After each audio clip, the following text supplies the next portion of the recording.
The night the sky turned green, the wizarding world decided it had witnessed a miracle. But miracles are just stories people tell when they can't stomach the truth. Godric's hollow lay quiet under a thin veil of frost, the kind of cold that made even owls reluctant to fly. A single cottage sat at the end of the lane, smoke curling from its chimney in a lazy ribbon. Inside, James Potter argued with a saucepan that refused to stir itself properly. Lily Potter laughed at him, and a baby with a lightning-shaped crease on his forehead gurgled like the whole world was a joke. Harry James Potter was alive. And, for the first time in weeks, Lily allowed herself to believe that maybe, just maybe, the war could end without taking everything. Then, the wards screamed. It wasn't a sound a muggle could hear. It was a pressure behind the eyes, a sudden thickening of the air, the sharp taste of metal on the tongue. Lily's smile vanished so quickly it was like it had never existed. James didn't shout. He didn't panic. He just moved. Lily saw him in flashes, wand in hand, the front door already buckling, the hallway stretching too long and too narrow. Harry's cradle in the sitting room, the terrible certainty that there wouldn't be time. They had practiced this 100 times in their heads. But in real life, your feet are slower, your hands shake, your breath catches on fear. The door exploded inward. Voldemort stepped through the smoke as if he owned it. His robes didn't stir.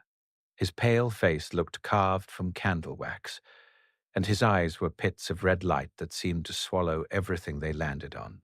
James raised his wand. Lily, take Harry and go. Lily did not run, not yet, because something was wrong. It wasn't just that Voldemort was here. It was the way he looked around, like he was searching for something specific, something that wasn't the baby. His gaze slid past Harry's cradle, past Lily's face, and fixed on the mantelpiece where a photograph sat in a simple frame. James and Lily at their wedding, laughing so hard their cheeks hurt. Sirius Black in the background making a rude gesture at the camera. Voldemort's eyes narrowed, almost irritated, as though he'd walked into the wrong house. Then his attention snapped back to Lily, and the air grew colder. James didn't give him time to speak. Expelliarmus. The spell struck first, bright, clean, desperate. Voldemort didn't even lift his wand properly. His counter was almost lazy. James's wand flew from his grip and clattered against the wall. There was a heartbeat of silence. Lily's mind tried to work, to calculate, to find an exit. She could feel Harry behind her, warm and small, and utterly unaware. She could feel James in front of her, shoulders squared, trembling with the furious courage of someone who had decided that dying was better than living with regret. Voldemort finally spoke, voice soft as smoke. You were not supposed to be here. James blinked, just once. What? The prophecy. Lily's blood went cold. James's eyes flicked to her, quick, alarmed, questioning, and she knew he was thinking the same thing she was. The prophecy. They had heard whispers. Everyone had. A seer, a prediction, a child who would have the power to vanquish the Dark Lord. That child was supposed to be Harry. That was why they were in hiding. That was why their friends were dying. That was why they had spent months waiting for the world to end at their doorstep. But Voldemort was standing in their ruined doorway, and he didn't look like a man come to kill a baby. He looked like a man furious that someone had wasted his time. Lily forced her voice out, though it felt like dragging it through ice. You came for Harry. Voldemort's eyes flicked toward the cradle again. The way he looked at Harry wasn't hunger. It wasn't fear. It was assessment, like looking at a book you'd been told was dangerous, only to find it unreadable. I came for the one marked, he said, almost as if reciting a fact. The child born as the 7th month dies. The child of those who have thrice defied me. James's laugh was sharp and broken. That's Harry. We defied you. We Voldemort cut him off with a glance. You are not the ones who have thrice defied me. For a second, Lily couldn't breathe, because that made no sense. They had fought. They had run missions. They had smuggled people out of safe houses. They had escaped ambushes. They had lived through things that should have killed them. And in the war, surviving 3 times was the closest thing there was to a title.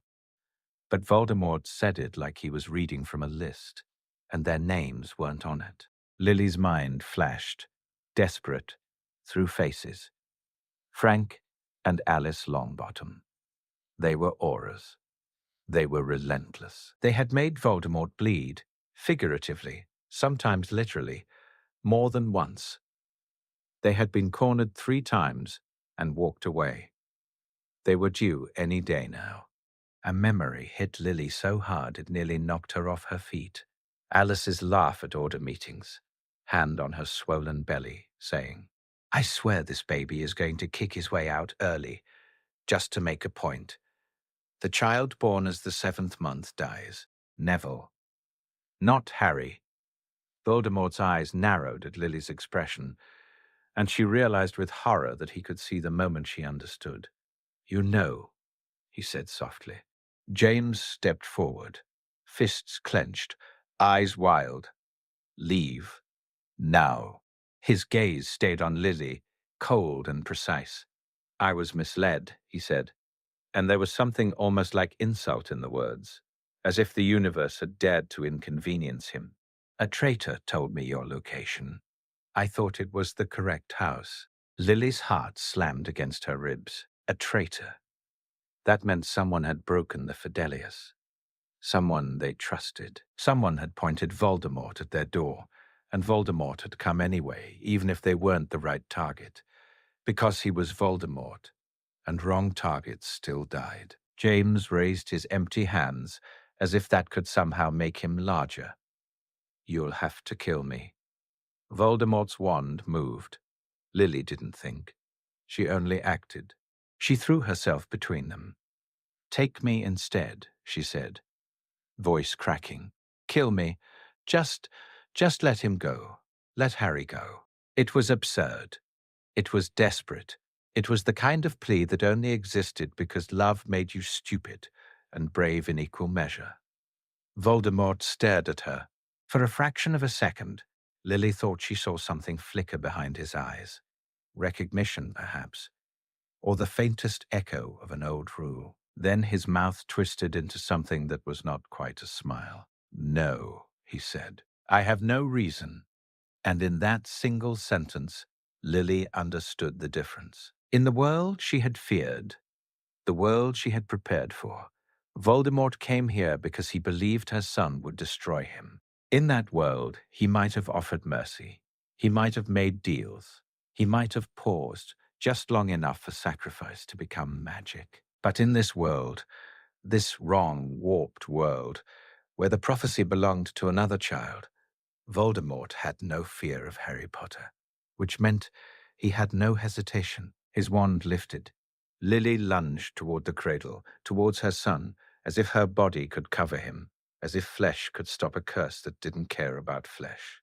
Green light exploded, and the last thing Lily Potter saw was Harry's wide eyes reflecting it, confused, bright, innocent, before the world snapped into darkness. When the light faded, the cottage was silent. Not the peaceful kind of silence. The kind that comes when a scream has been cut off mid-breath. James lay sprawled near the doorway, eyes staring at nothing, fingers frozen, as if he'd still been reaching. Lily lay beside the cradle, one hand outstretched toward it, as though she'd been a second too slow to touch her baby. Harry Potter, barely 15 months old, sat in his cradle and did not cry. His cheeks were wet with tears that had fallen without sound. His tiny fingers clenched the blanket like it was an anchor. His eyes were too wide, too old. He had survived. Not because he was chosen, not because a prophecy had wrapped him in destiny. He survived because Voldemort, annoyed, impatient, and careless, cast a killing curse at a child he believed didn't matter. And something in the old magic, the ancient laws buried under blood and bone and love, still took offense. Outside, the night wind lifted. Snow began to fall harder, covering the lane, covering the footsteps that would soon lead others here. Far away, in a different house, Alice Longbottom screamed as her labor began, weeks early, as if her body had sensed the shift in fate. And in the air above Britain, something invisible tilted. A prophecy had been spoken. Voldemort had chosen the wrong child. But magic, as it always did, found a way to collect its debt. They found the cottage at dawn, not because anyone in Godric's Hollow was brave enough to go investigating strange lights in the middle of the night, but because the wards that had wrapped the place like invisible ivy finally collapsed with the soft, sickening sensation of a spell letting go. When the Fidelius failed, it failed all at once. Like a snapped bone, Albus Dumbledore arrived before the Ministry, before the Auras, before Hagrid, even before the first curious neighbor leaned too far out their window. A phoenix shadow skimmed the treetops and vanished, leaving only the faint scent of ash and something clean behind. He stood in the lane with his hands tucked into his sleeves, as if warmth could be gathered there, and stared at the cottage as though it were an open grave. He had lived through many wars. He had buried friends. He had carried guilt like a second skin. But the sight of a broken home never got easier. The front door was gone. The roof had been partially peeled back like a lid. The garden gate hung from one hinge, tapping quietly in the wind. Dumbledore stepped over splintered wood and into ruin. His shoes made no sound on the floorboards, because the floorboards were no longer quite sure what they were. Half there, half dust. The air smelled of smoke and sharp magic, the kind that clung to the back of the throat. Inside the sitting room, he saw them. James first, near the entrance, collapsed in a way that suggested his body had simply stopped. His glasses were cracked. His wand lay several feet away, snapped cleanly in two, as if the magic inside had fractured it. Lily was beside the cradle. Her red hair spread like spilled ink across the floor, and her arm was curved protectively, even in death, even in the final stillness. Her expression wasn't peaceful. It wasn't serene. It was startled, like she'd realized something at the last moment and hadn't had time to name it. And in the cradle, Harry Potter stared at Dumbledore with eyes that had no business being that steady. There was a mark on his forehead, thin, jagged, fresh, the lightning bolt, new and raw, as if the skin itself had been written on. The boy made a small sound, not a cry, not a babble, a small, thin inhale that sounded like someone trying very hard not to break. Dumbledore's old heart clenched. He moved slowly, carefully, as though stepping too quickly might shatter what was left of the magic in the room. He knelt beside the cradle, his long fingers hovering just above the child's head. There were traces of something ancient here, something not entirely human. The aftertaste of an old covenant. Protection, not the protective magic he had expected, the kind that came from a sacrifice offered to preserve a child who mattered. This was different. It felt like a spell cast by the world itself in protest. Like fate had been slapped across the face and responded with teeth. Dumbledore looked down at Lily, at the way her hand reached toward Harry, a fraction too far away to touch. He could almost hear her voice, could almost imagine her last thought. Not this, not like this, not for nothing. Hello, Harry, Dumbledore whispered, though Harry was too young to understand words in the way adults hoped he did. Harry blinked once. Then his mouth trembled, and suddenly the sob that had been trapped in his chest finally broke free. It was the kind of cry that came from somewhere deep and helpless, a sound too big for his tiny body. He turned his face into the blanket and wailed as if the whole world had fallen away. Dumbledore reached in and lifted him gently, pressing the child against his shoulder. The room shuddered. For a moment, Dumbledore thought the cottage might collapse entirely, as if it had been waiting for someone to take the boy away before it let go. He murmured a calming charm into the air, soft and steady. Harry's cries eased into hiccuping breaths. Then Dumbledore stood and looked around again, forcing himself to be practical. There would be questions. There would be investigations. There would be the ministry. And there would be the most dangerous thing of all. Stories. Because the wizarding world loved a story more than it loved the truth, and it would cling to any miracle it could. He could already imagine the headlines. The boy who lived, filled Voldemort, defeated by a baby. Dark Lord vanishes, and in the middle of it, a child who had not been chosen by accident. Dumbledore turned, stepping carefully over James's body, and left the cottage with Harry Potter in his arms. Outside, the air was sharper. The morning light was pale. And as he walked down the lane, the first owl arrived, circling, uncertain as if it sensed the shift in the world. It carried a letter sealed with the wax stamp of the Order of the Phoenix. Dumbledore held out his hand. The owl landed on his wrist with a quiet shuffle and presented the letter. He opened it with one thumb. Albus, Frank, and Alice have been attacked. St. Mungo's. It's bad. Come quickly, Minerva. Dumbledore's breath left him. Of course. Of course. If Voldemort had realized his mistake, if he had left Godric's Hollow furious and unsatisfied, then the true target would still be alive, still out there, still in danger. The prophecy belonged to the Longbottom child. But Voldemort had been distracted, perhaps weakened, perhaps thrown back by the same magic that had spared Harry. If he could still move, if he could still command his followers, he would go for Neville. Dumbledore looked down at Harry. The boy stared up at him, lashes damp, cheeks streaked, mouth slightly open, as if trying to understand why the world had become so cold. I am sorry, Dumbledore murmured, and for once it was not a careful apology. It was raw. Then he disapparated. St. Mungo's smelled like antiseptic potions and fear. The corridors were full of healers moving too quickly, their faces tight. Curtains hung between beds like thin walls, trying to hide grief. Dumbledore strode through it all, robes whispering, ignoring the murmured greetings and startled stares. A few people noticed the child in his arms and gasped, but none dared to stop him. Minerva McGonagall waited outside a private ward. Her hair was pulled back tighter than usual. Her eyes were bright, in a way that meant she had been holding herself together by force. Albus, she said, and her voice broke on his name. What happened? Dumbledore asked, though he already knew, in the way you know a storm is coming, by the pressure in your bones. Minerva swallowed. The Longbottoms. They were ambushed at home.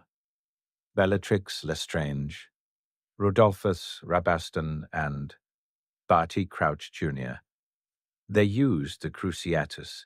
They demanded information. Information about Voldemort?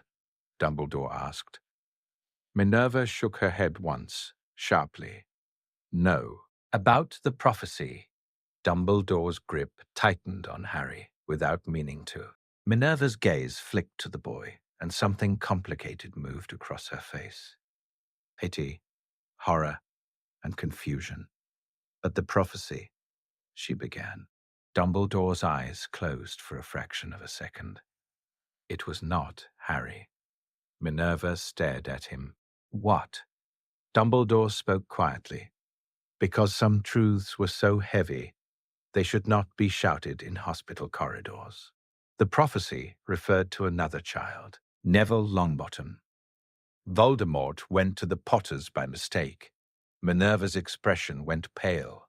and then furious. By mistake? Dumbledore nodded once. And yet he killed them all the same. Minerva looked at Harry, at the fresh scar on his forehead, and her mouth tightened. Then why did the child survive?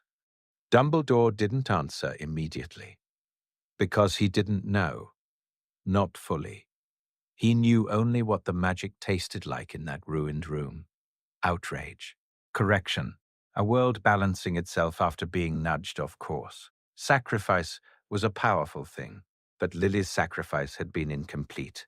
Voldemort had not offered her the choice. He had not paused. He had not granted her the space to turn love into a shield. Yet something had still happened. Something had still thrown Voldemort back. Was it Lily's intent? Her desperate movement? The sheer force of a mother's instinct? Or was it something else, older and stranger, responding to the arrogance of a curse flung carelessly at a child deemed unimportant? Dumbledore's eyes drifted down the corridor to where two healers stood guard outside a room, their wands at the ready. "Neville?" he asked softly. Minerva's voice dropped. Alive. For now, he was at his grandmother's. Augusta's wards held long enough for the Aurors to arrive. They didn't reach him. Dumbledore exhaled the smallest sliver of relief. "And Frank and Alice?" he asked, though the question tasted like ash. Minerva looked away. "They're conscious. But they're not," she swallowed. "They don't recognize anyone. They can't speak properly. They keep looking at their hands, Albus, like they're trying to remember how to make them work." Dumbledore stood very still. He had seen the Cruciatus break people before. Not the body, the mind, the soul, if you believed in such things. To do that to two of the bravest Aurors in Britain, because Voldemort's followers wanted a prophecy, was an act of cruelty so pure it almost felt like a ritual. And Neville had been spared only by chance and a grandmother's paranoia. Minerva turned her gaze back to Harry. What happens now? Dumbledore didn't have a clean answer, because in the old path, the story had been simple, terrible, but simple. Harry Potter was the child of prophecy. He was protected by his mother's sacrifice. He would grow, he would learn, he would become the weapon fate required. But now, Harry Potter was not the chosen one. Neville Longbottom was. And yet the world would not see that. It would not accept it. Not when a scar-marked child had survived a killing curse and the Dark Lord had vanished. The wizarding world would cling to Harry's survival like a holy relic. They would put him on posters. They would whisper his name like a prayer. They would build expectations around him like a cage.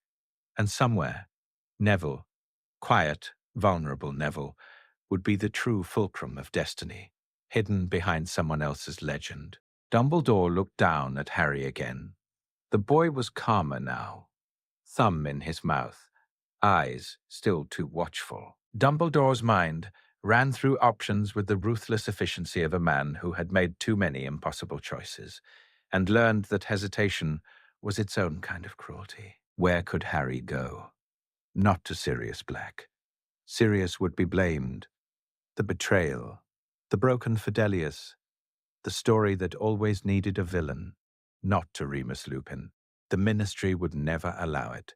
Too many laws, too much prejudice. Not to the Order. The Order's safe houses were compromised. The war not yet truly over, and a famous baby would bring danger like a torch in darkness. Not to the Ministry.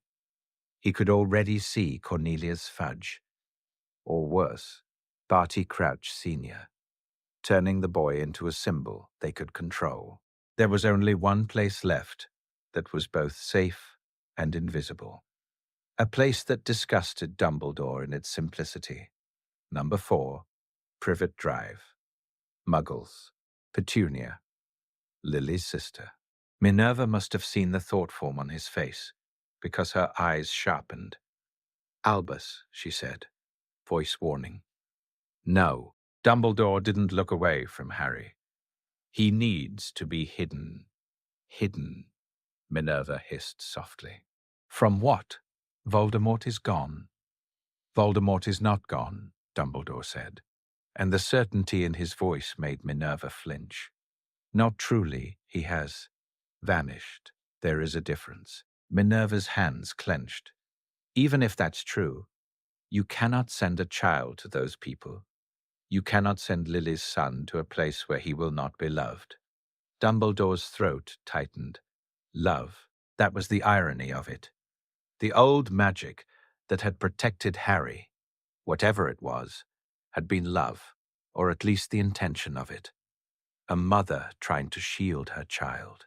And now Dumbledore was considering sending that child somewhere love would be rationed, like stale bread. But safety was not the same as kindness. He knew that better than most. Minerva stepped closer, her voice low and fierce. There are other options. Are there? Dumbledore asked quietly. Name one that keeps him alive. Minerva opened her mouth. No sound came out, because in wartime, love was a luxury. Safety was a calculation, and infants did not get to vote. Dumbledore turned his head slightly, looking down the corridor toward the Longbottom ward. And Neville, he murmured. Minerva's gaze followed his. What about him? Dumbledore's eyes narrowed, his mind already working through the consequences of the truth. If Neville was the true child of prophecy, then he was the one Voldemort had meant to kill. He was the one Voldemort's followers had tortured his parents for. He was the one still in danger. Augusta Longbottom would guard him like a dragon. But dragons could still be slain. The boy would need protection beyond old wards and stern grandmothers. The Order would likely rally around him, quietly, carefully. But the public would be looking at Harry. Harry the miracle. Harry the savior. Harry the proof that Voldemort could be beaten. And Neville would be a rumor at best. A mistake people didn't want to talk about because it made their miracle less neat. Dumbledore felt the weight of two children pressing against the world. One with the story, one with the prophecy. And somewhere in the dark, the remnants of Voldemort would be gathering, furious and hungry, eager to finish what had been started. He turned back to Minerva. We must control the narrative, he said softly. Minerva's eyes flashed. Albus, I hate it when you say things like that. I hate it too, Dumbledore replied. But it is the only way we keep them both alive. Because if the world believed Harry Potter had defeated Voldemort, then the world would rally around Harry, even if it was only out of awe. And if the world believed that, then Voldemort's followers would chase the legend. They would hunt the wrong child. They would waste time and blood pursuing the symbol. And Neville might be allowed to grow in the shadow, unnoticed, long enough to become what prophecy required. It was a cruel, clever strategy. And Dumbledore knew, with a quiet, sick certainty, that he was already making the first steps down a path paved with children's lives. Minerva stared at him as if she could see the future in his eyes, and did not like what she found there. Harry is not a shield, she said. Dumbledore looked down at Harry again. The boy yawned, small and tired, unaware that adults were arranging the world around him, like chess pieces. I know, Dumbledore whispered, but the world would use him as one anyway. That afternoon, the Ministry arrived at Godric's Hollow. Auras in dark robes swarmed the lane.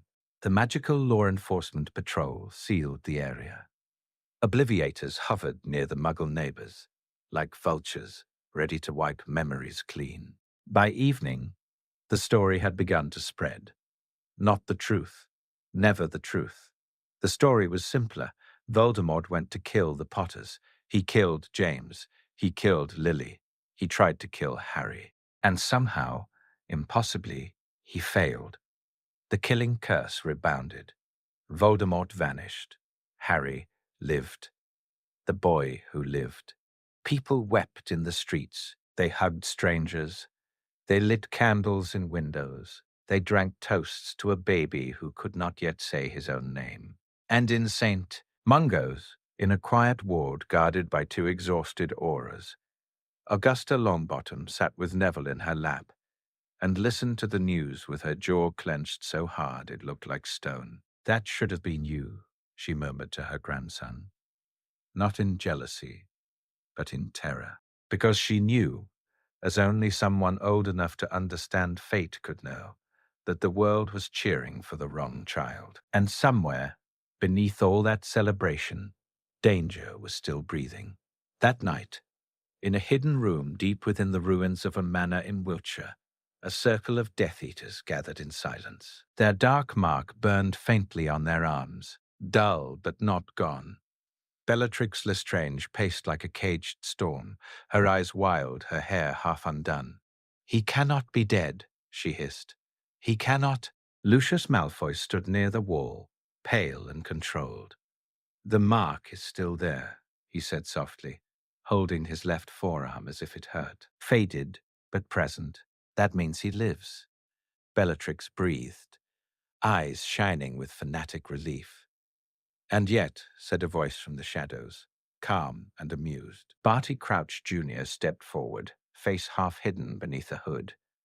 His smile was thin as a knife. "And yet," he repeated, "he was thrown back by a baby who isn't even the right one." Bellatrix spun on him, wand lifting.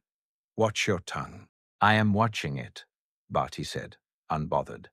"And I am watching the world make fools of itself." Lucius's eyes narrowed. "What do you mean?" Barty's gaze flicked to each of them, counting.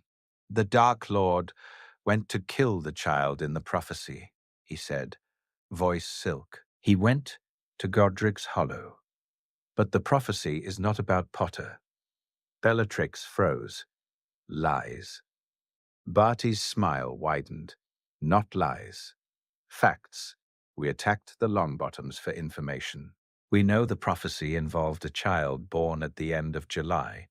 Potter was one possibility. Longbottom is the other." Lucius's face tightened. "And you think the Dark Lord went to the wrong house?"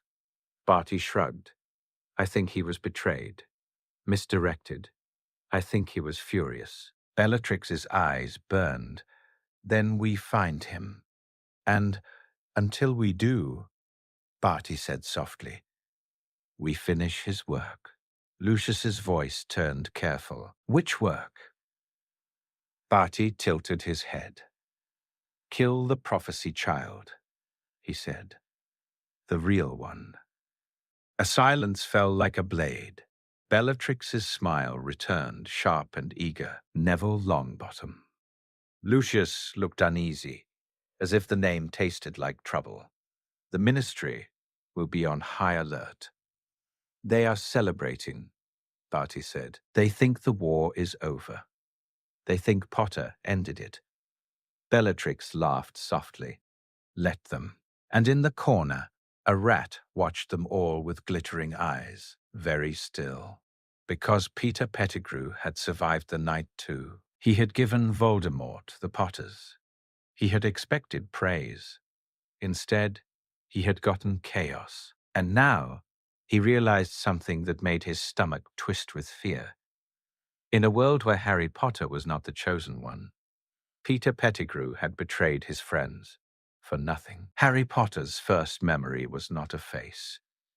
It was a sound, a high, thin wail that seemed to live inside the walls of number 4 Privet Drive, as if the house itself had learned to cry and could not stop.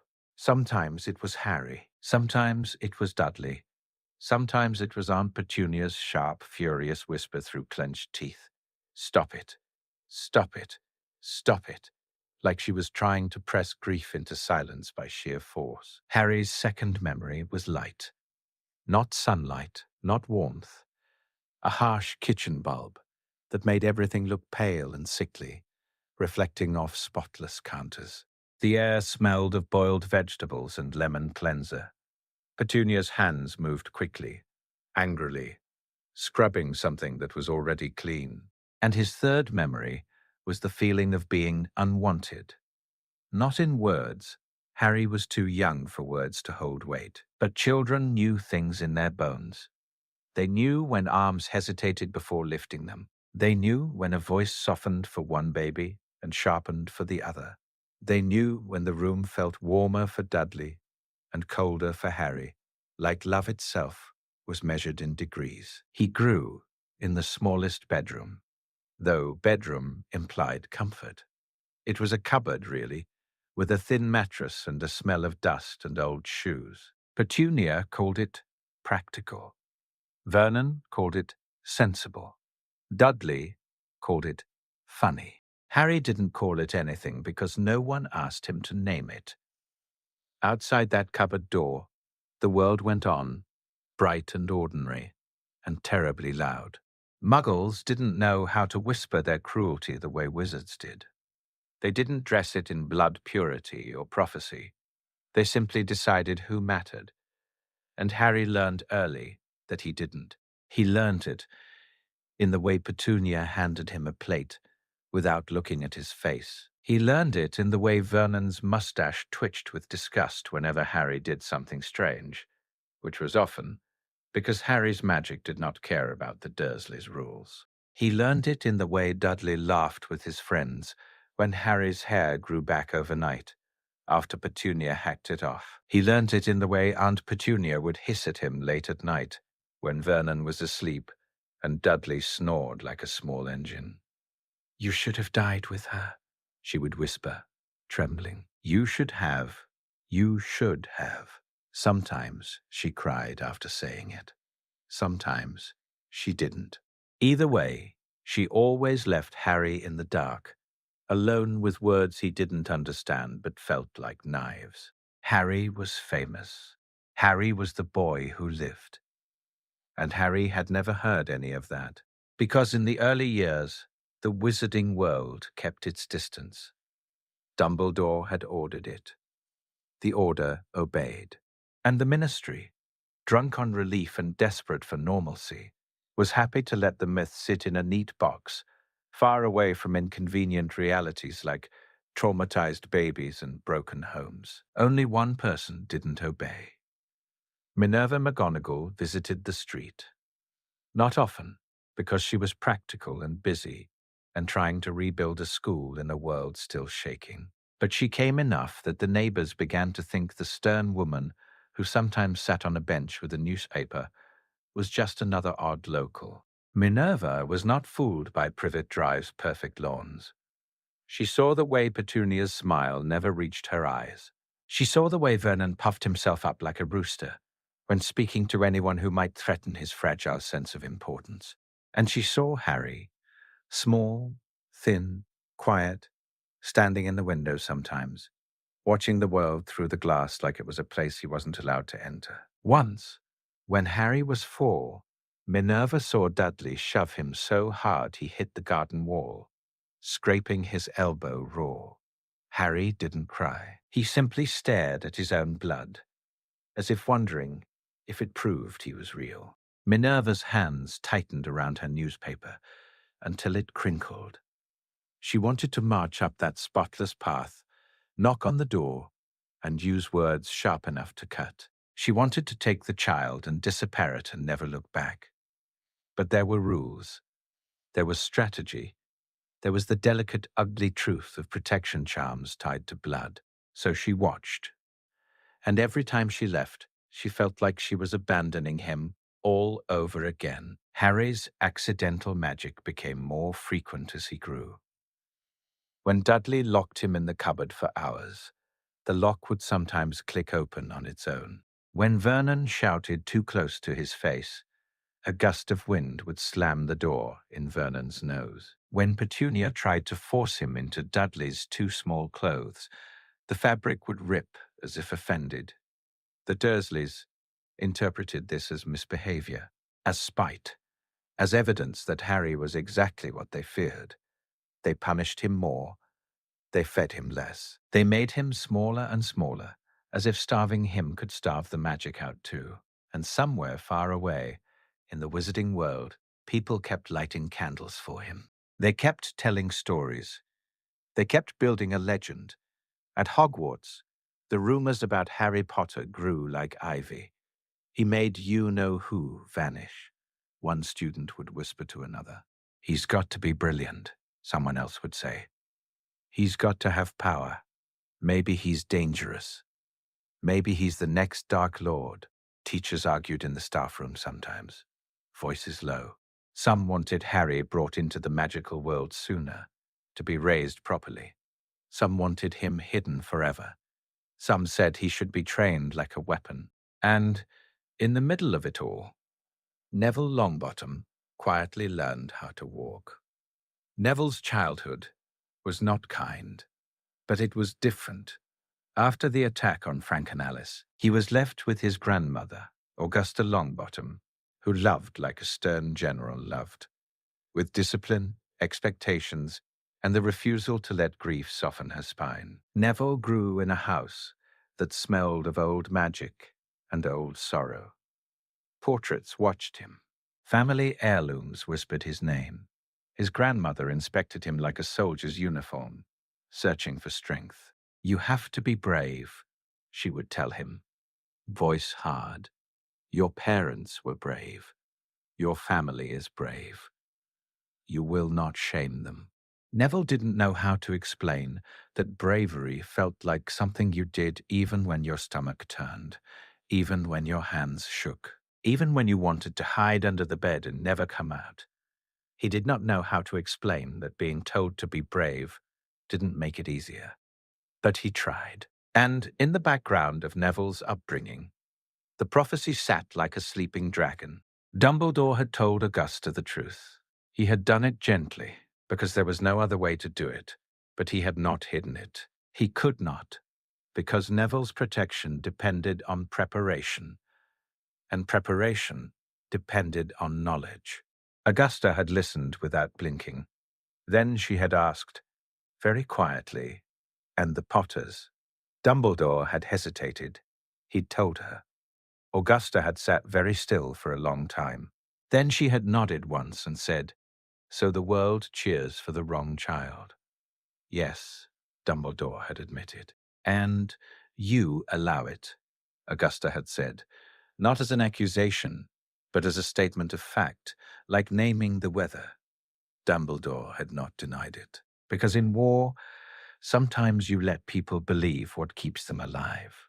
Augusta had looked down at Neville, small and soft, playing with a toy broom, and her expression had tightened. "Then my grandson will have to be twice as strong," she said, voice low.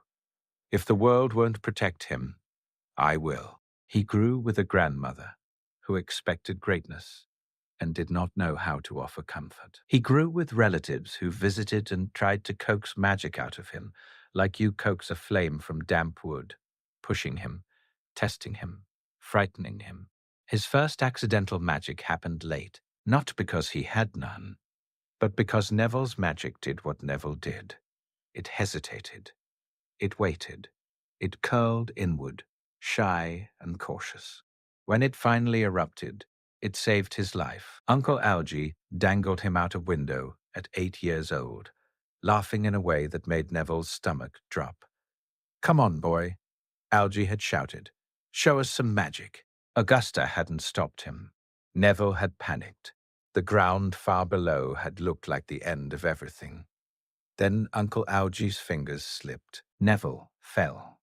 And instead of hitting the garden path like a dropped doll, he bounced. Not gently, more like a rubber ball, thudding and springing and rolling, until he came to a stop in a hedge, bruised but alive.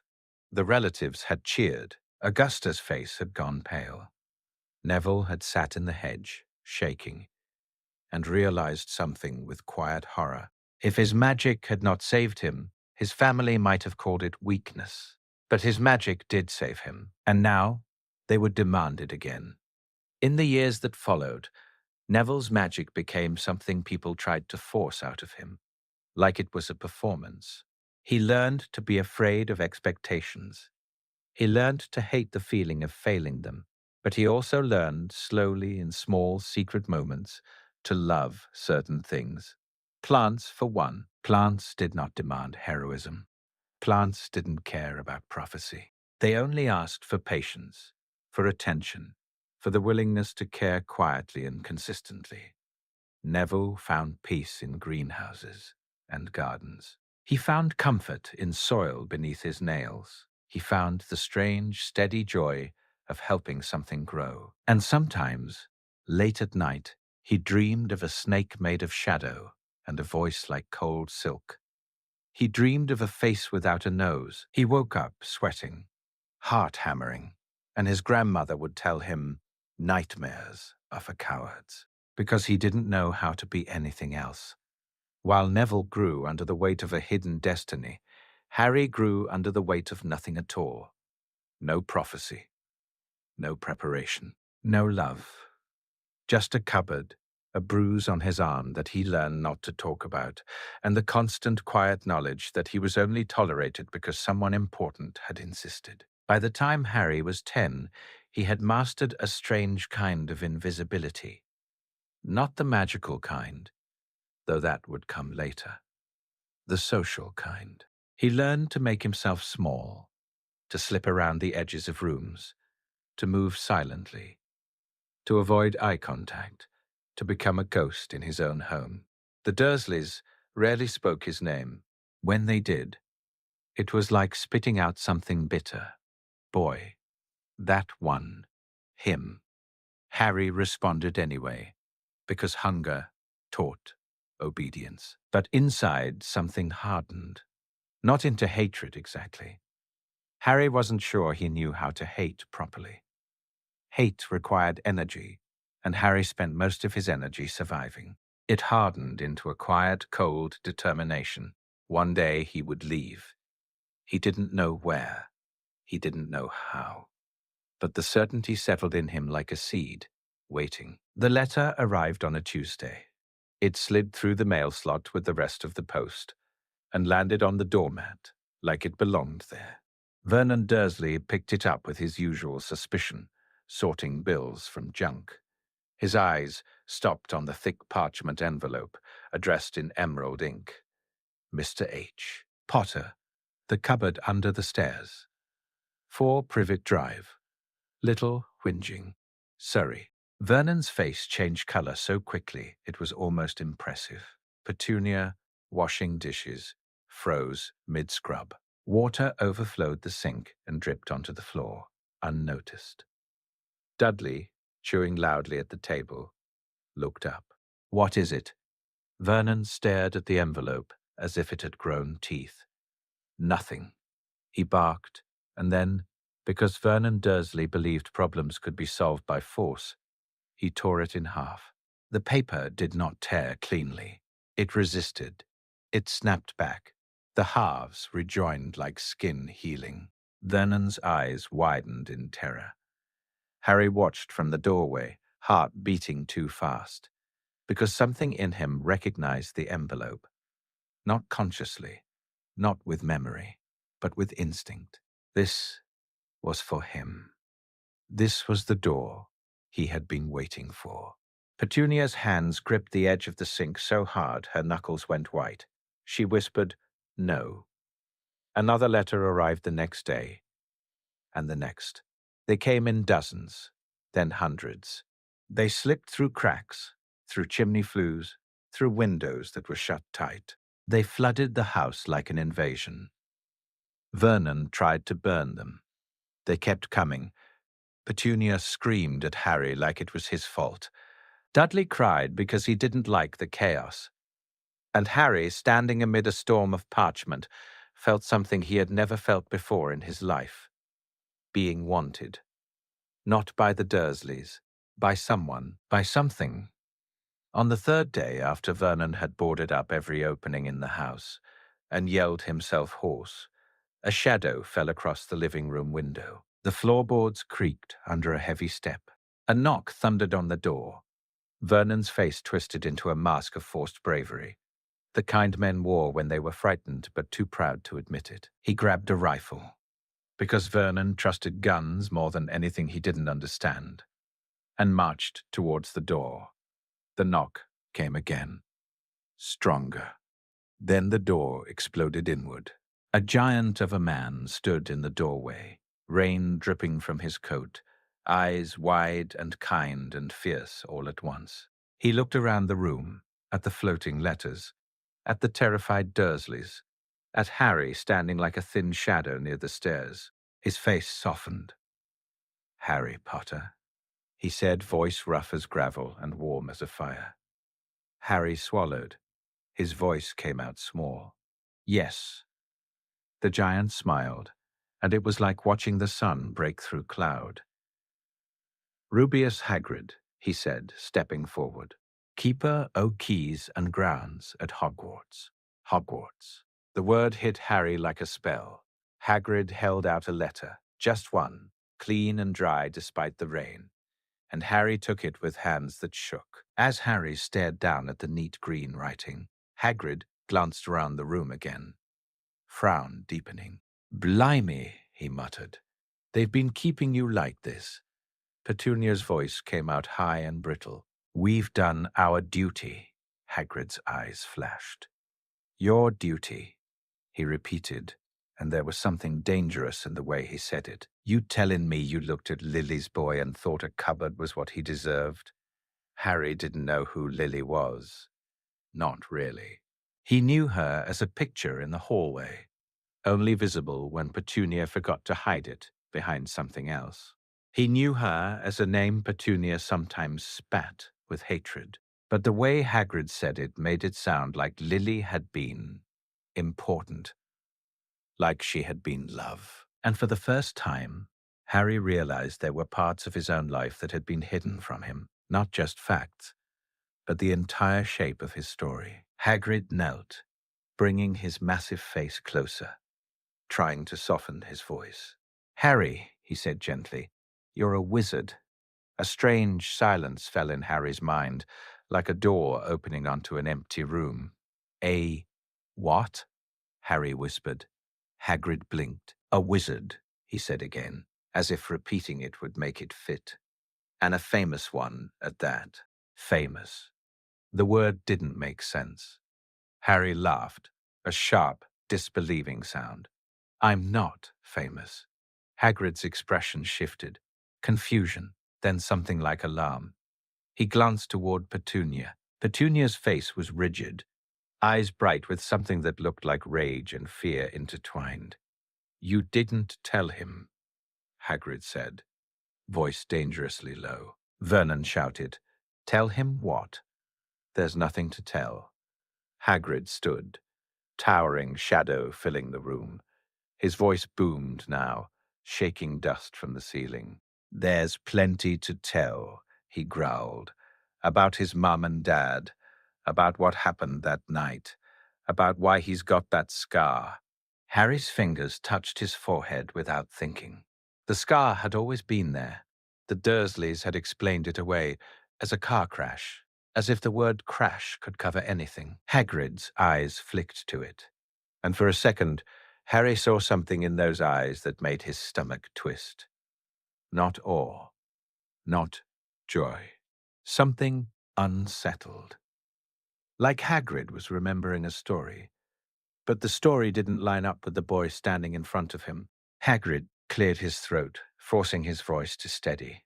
"Harry," he said, "your mum and dad were wizards too. Good ones. And they were murdered." The words landed like stones. Harry's mind tried to reject them, because accepting them meant accepting that the Dursleys had lied. It meant accepting that his life could have been different. "Murdered," Harry repeated, voice hollow. Hagrid nodded, face grave. "By a dark wizard, the worst there's ever been." Harry's heartbeat thudded in his ears. And me?" Harry asked, the question slipping out before he could stop it. "What happened to me?" Hagrid hesitated, and in that hesitation, Harry felt something cold, a crack in the story. Hagrid looked at Harry's face, then at the scar, then away, like he didn't want to meet Harry's eyes when he spoke. You, you lived, Hagrid said finally. That's what happened. You lived when no one thought you could. Harry stared at him. Why? He whispered. Hagrid's mouth opened, then closed. Because the truth was complicated. Because the truth involved prophecy and mistakes, and the fact that Harry Potter wasn't supposed to matter. Because the truth was something Dumbledore had not yet decided Harry was ready to hear. So Hagrid did what adults always did when they were afraid of telling a child the full truth. He gave him the story everyone liked. He couldn't kill you, Hagrid said, voice thick. Something happened, and he disappeared. And you became famous. The boy who lived. Harry didn't know how to respond. Famous for surviving something he couldn't remember. Famous for a life he hadn't been allowed to live. Famous while sleeping under stairs. He held the letter tighter, because it was the only solid thing in the room. And somewhere far away, in a quiet Longbottom greenhouse, Neville sneezed as if a chill had passed through the air. Because as Harry Potter learned he was a wizard, destiny shifted its attention, not toward him, but toward the story that would now begin to move around him. The next 2 weeks moved like a dream that refused to make sense.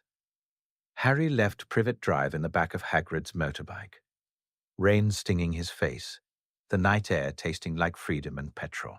He watched the streetlights blur and vanish behind them, and waited for someone, anyone, to stop him, to yank him back into the cupboard, to tell him it wasn't allowed. No one did. At first, Harry didn't trust it. He held his breath the entire ride, as if breathing too loudly might wake the world and remind it that good things weren't supposed to happen to him. Hagrid talked the whole way. He talked about Hogwarts like it was a living thing, towers and ghosts and moving staircases, feasts that appeared out of nowhere, a forest that didn't like to be looked at too long. He spoke with such certainty that Harry almost believed him. Almost. They arrived in London as morning bled into the sky, and Hagrid dragged Harry through a shabby little pub that smelled like old beer and damp wool. The Leaky Cauldron. Harry would learn that muggles walked past it every day without seeing it. He would also learn, very quickly, that wizards did not. Because the moment Harry stepped inside, everything changed.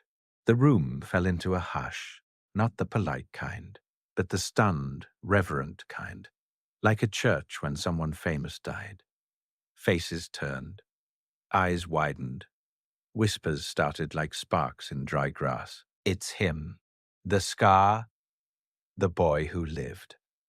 Harry froze. This attention felt wrong, too bright, too heavy, like someone had shone a spotlight on him and expected him to perform. He didn't know what to do with it, so he did the only thing he had practiced. He tried to become small. Hagrid, oblivious, beamed proudly. Yeah, that's right, he said, voice booming. Harry Potter. A man with a bald head and a crooked grin rushed forward, tears in his eyes. He grabbed Harry's hand and shook it vigorously. Welcome back, he breathed. Welcome back, Harry. It's an honor. More people gathered. Hands reached for him.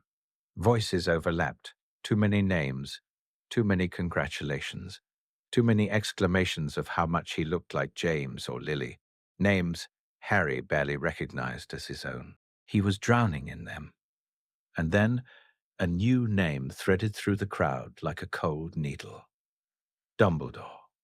People made space instantly, like a current shifting. Albus Dumbledore stood at the edge of the pub, wearing midnight blue robes embroidered with tiny silver stars that seemed to shimmer even indoors. His half-moon glasses sat low on his nose. His beard flowed like a waterfall of white. He looked, to Harry's eyes, like a kindly storybook wizard. But there was something else, too, something careful in the way he watched Harry, like he was looking at an equation that didn't quite balance. Harry felt his stomach tighten. Dumbledore stepped forward. The crowd quieted further, as if the air itself wanted to listen.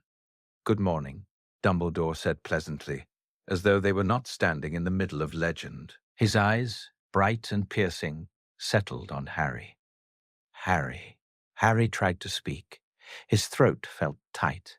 "Hello," he managed. Dumbledore's gaze flicked briefly to the scar, and Harry felt it like a touch, gentle but unsettling.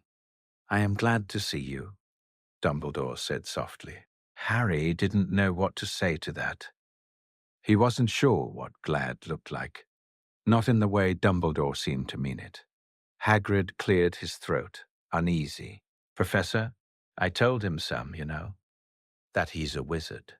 About his mum and dad, Dumbledore's eyes softened, but Harry noticed the way his fingers tightened slightly on the head of his wand, like he was restraining something. "That was kind of you, Hagrid," Dumbledore said.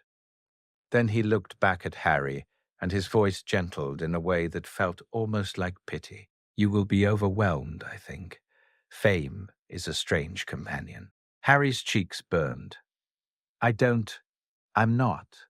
He stopped, because he didn't even know what he was denying. Dumbledore gave a small nod, as if Harry had answered a question he hadn't asked out loud. "Come," he said, "you have much to prepare for." They went through the brick wall into a narrow alley that looked like a hidden spine of the world. Diagon Alley. Harry's first impression was sound, 1,000 noises at once. Chatter, laughter, the clink of glass, the hoot of an owl, the rustle of robes, the crackle of a spell. His second impression was smell, fresh parchment, warm bread, smoke and potion fumes, something sweet and metallic and unfamiliar. His third impression was the sharp, dizzy certainty that he had walked into a place where he belonged and didn't know how to act like it. He walked beside Hagrid, clutching his letter, while Dumbledore moved slightly ahead, like a guide who knew every turn and every danger. Wizards stared as Harry passed. Some smiled, some looked frightened, some looked hungry, the way people looked at stories they wanted to own. Harry caught snippets. "Is it true he did it?" "They say the curse rebounded. My cousin saw the scar once, up close. He's just a boy. He's going to grow up and finish it, won't he?" "Finish it." Harry's skin prickled. "Finish what?"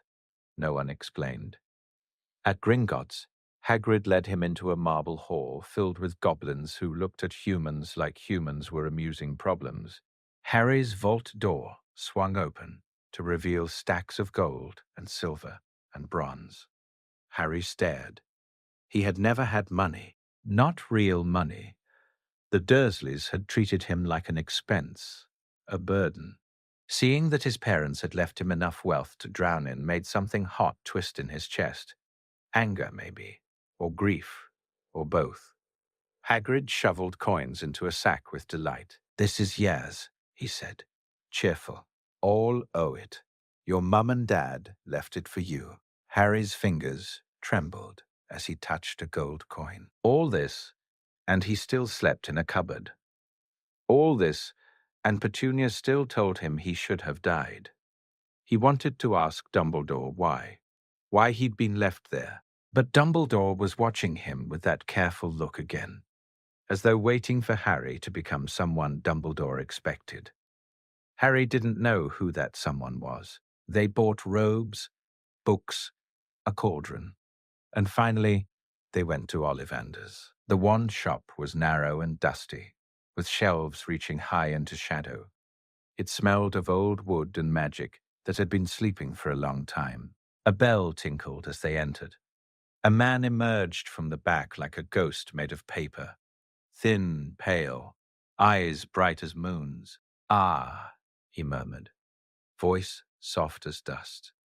"Harry Potter." Harry stiffened. Everyone already knew his name. Ollivander smiled faintly. Yes. I thought I'd be seeing you soon." His gaze drifted to Harry's forehead, and something sharpened in his eyes. "Curious," Ollivander whispered. "What?" Harry asked before he could stop himself. Ollivander didn't answer immediately. He moved closer, almost reverent, and lifted a finger as if he might touch the scar, then stopped, as though remembering that people disliked being touched without permission. "The wand that gave you that scar," he said softly, "is very famous." Harry's stomach dipped. It did this?" Ollivander nodded. 13.5 inches. You. Phoenix feather core. Harry glanced toward Dumbledore without meaning to. Dumbledore's face was unreadable. Ollivander's eyes flicked to Dumbledore, then back to Harry. "It belonged to Tom Riddle," Ollivander said, voice careful. "Voldemort." Harry's throat went dry. He had heard the name in whispers in the leaky cauldron, but it felt different spoken plainly in the quiet of a shop. Ollivander smiled, thin and unsettling. "And yet," he murmured, "you are not—" He stopped. Harry's pulse hammered. "I'm not what?" Ollivander's eyes gleamed like he had found an interesting puzzle. "Never mind," he said lightly, as if brushing away a thought. "Let's find you a wand." Harry tried wand after wand. They were all wrong. One made the candles in the shop explode into sparks. Another turned the air icy, frosting the glass. One made Harry's hair stand on end and filled his ears with a buzzing like angry bees. Ollivander watched with increasing fascination. Dumbledore watched with increasing tension. Hagrid looked worried, scratching his beard. Harry felt like he was failing some test everyone else understood, but him. Then Ollivander paused. He reached high up on a shelf, as if selecting something he'd been saving. "Ah," he said softly. "Perhaps." He placed a wand in Harry's hand. It was warm, not like heat, like recognition. The moment Harry's fingers closed around it, something surged through him. Not power, exactly, but a sense of a door unlocking. The dusty air in the shop trembled. A faint wind stirred, though all the doors were shut. Ollivander's eyes widened. Dumbledore's breath caught. And for a fraction of a second, Harry heard, very faint, very distant, a whisper that sounded like someone saying his name from far away. Harry raised the wand. Light burst from the tip, bright and gold and clean, filling the shop like sunrise. Then it settled, leaving the air humming. Ollivander exhaled slowly. "Extraordinary," he whispered. "What is it?" Harry asked, voice shaky. "What kind is it?" Ollivander's gaze stayed locked on Harry's face. "Holly," he said, almost to himself. 11 inches. Phoenix feather core. Harry blinked. "Phoenix feather," he repeated, because that was the only part his brain could hold. Ollivander nodded, eyes gleaming. "Yes. Curious, curious indeed. The phoenix whose feather is in your wand gave another feather, just one other." Harry's skin prickled. He already knew the answer. Ollivander smiled, as if savoring it. "The wand chooses the wizard, Mr. Potter," he said softly. "And your wand is brother to you-know-whose." Hagrid made a small, frightened noise. Harry's fingers tightened on the wand until his knuckles ached. "Brother, what did that mean?" Dumbledore stepped forward, his voice calm. "Thank you, Mr. Sir." Ollivander inclined his head, but his eyes stayed on Harry, like he couldn't let the puzzle go. "As I said," Ollivander murmured, almost to himself, "extraordinary, yet strange." Harry's heart jumped. Strange how? Ollivander's mouth twitched. "Usually," he said softly, "a brother wand suggests a destined conflict, a matched pair, two forces drawn toward each other." Harry swallowed. "And yet," Ollivander continued, voice dropping, "the magic around you feels misaligned, like a story with the wrong hero." Dumbledore's eyes flashed sharply. Ollivander smiled, as if he'd said something perfectly polite. "Pay no mind," he added. "I am an old man with too many memories." But Harry did mind, because that phrase, wrong hero, hit something inside him. Something like the feeling he got when he looked at the cupboard under the stairs and thought, "This isn't where I should be." They left the wand shop, sunlight too bright after dust, and shadows. Harry clutched his wand like a lifeline. Outside, Diagon Alley bustled on, uncaring. Dumbledore walked beside Harry now, slower, as though weighing each step. After a few minutes, Dumbledore spoke. "Harry," he said gently, "there are many stories about you." Harry's laugh came out bitter, surprising even himself. "I can tell." Dumbledore glanced at him. "Stories can be dangerous," he said softly. "They can make people see what they want to see instead of what is true." Harry's throat tightened. "What's true?" he asked, almost pleading. "What really happened to my parents?" Dumbledore's steps slowed. Hagrid, sensing tension, suddenly found great interest in a shop window. Dumbledore's eyes were kind, but there was steel underneath. "You will learn," Dumbledore said carefully. "In time." Harry's anger flared, quick and hot. "Why not now?" "Because you are 10, Dumbledore did not say. "Because you have been hurt enough. Because the truth is not one truth, but two, and both would carve you open." Instead, Dumbledore sighed softly. "Because," he said, "the truth you seek is tied to wounds that are still bleeding." Harry stared up at him, and for the first time he didn't feel awe. He felt suspicion. He felt the faint, sharp sense that adults were still arranging his life without letting him see the board. Dumbledore's gaze softened again, as if he recognized the look. "You have a right to your own story," Dumbledore said quietly. "I have not forgotten that." Harry didn't answer, because he didn't know how to say, "You forgot it when you left me in that house." They returned to the Leaky Cauldron. Dumbledore handed Harry a small pouch of coins for school supplies, spoke briefly with Tom the barman, and then, after a pause that felt heavy, knelt slightly to Harry's eye level. "I will not pretend," Dumbledore said softly, "that your childhood has been what it should have been." Harry's breath caught. Dumbledore's eyes held his. "But Hogwarts can be a beginning," he continued. "A place where you will learn who you are beyond what others call you." Harry's voice came out raw. "Who am I?" he asked. Dumbledore's expression flickered, the tiniest fracture. "You are Harry Potter," he said. "A boy, a wizard, a person."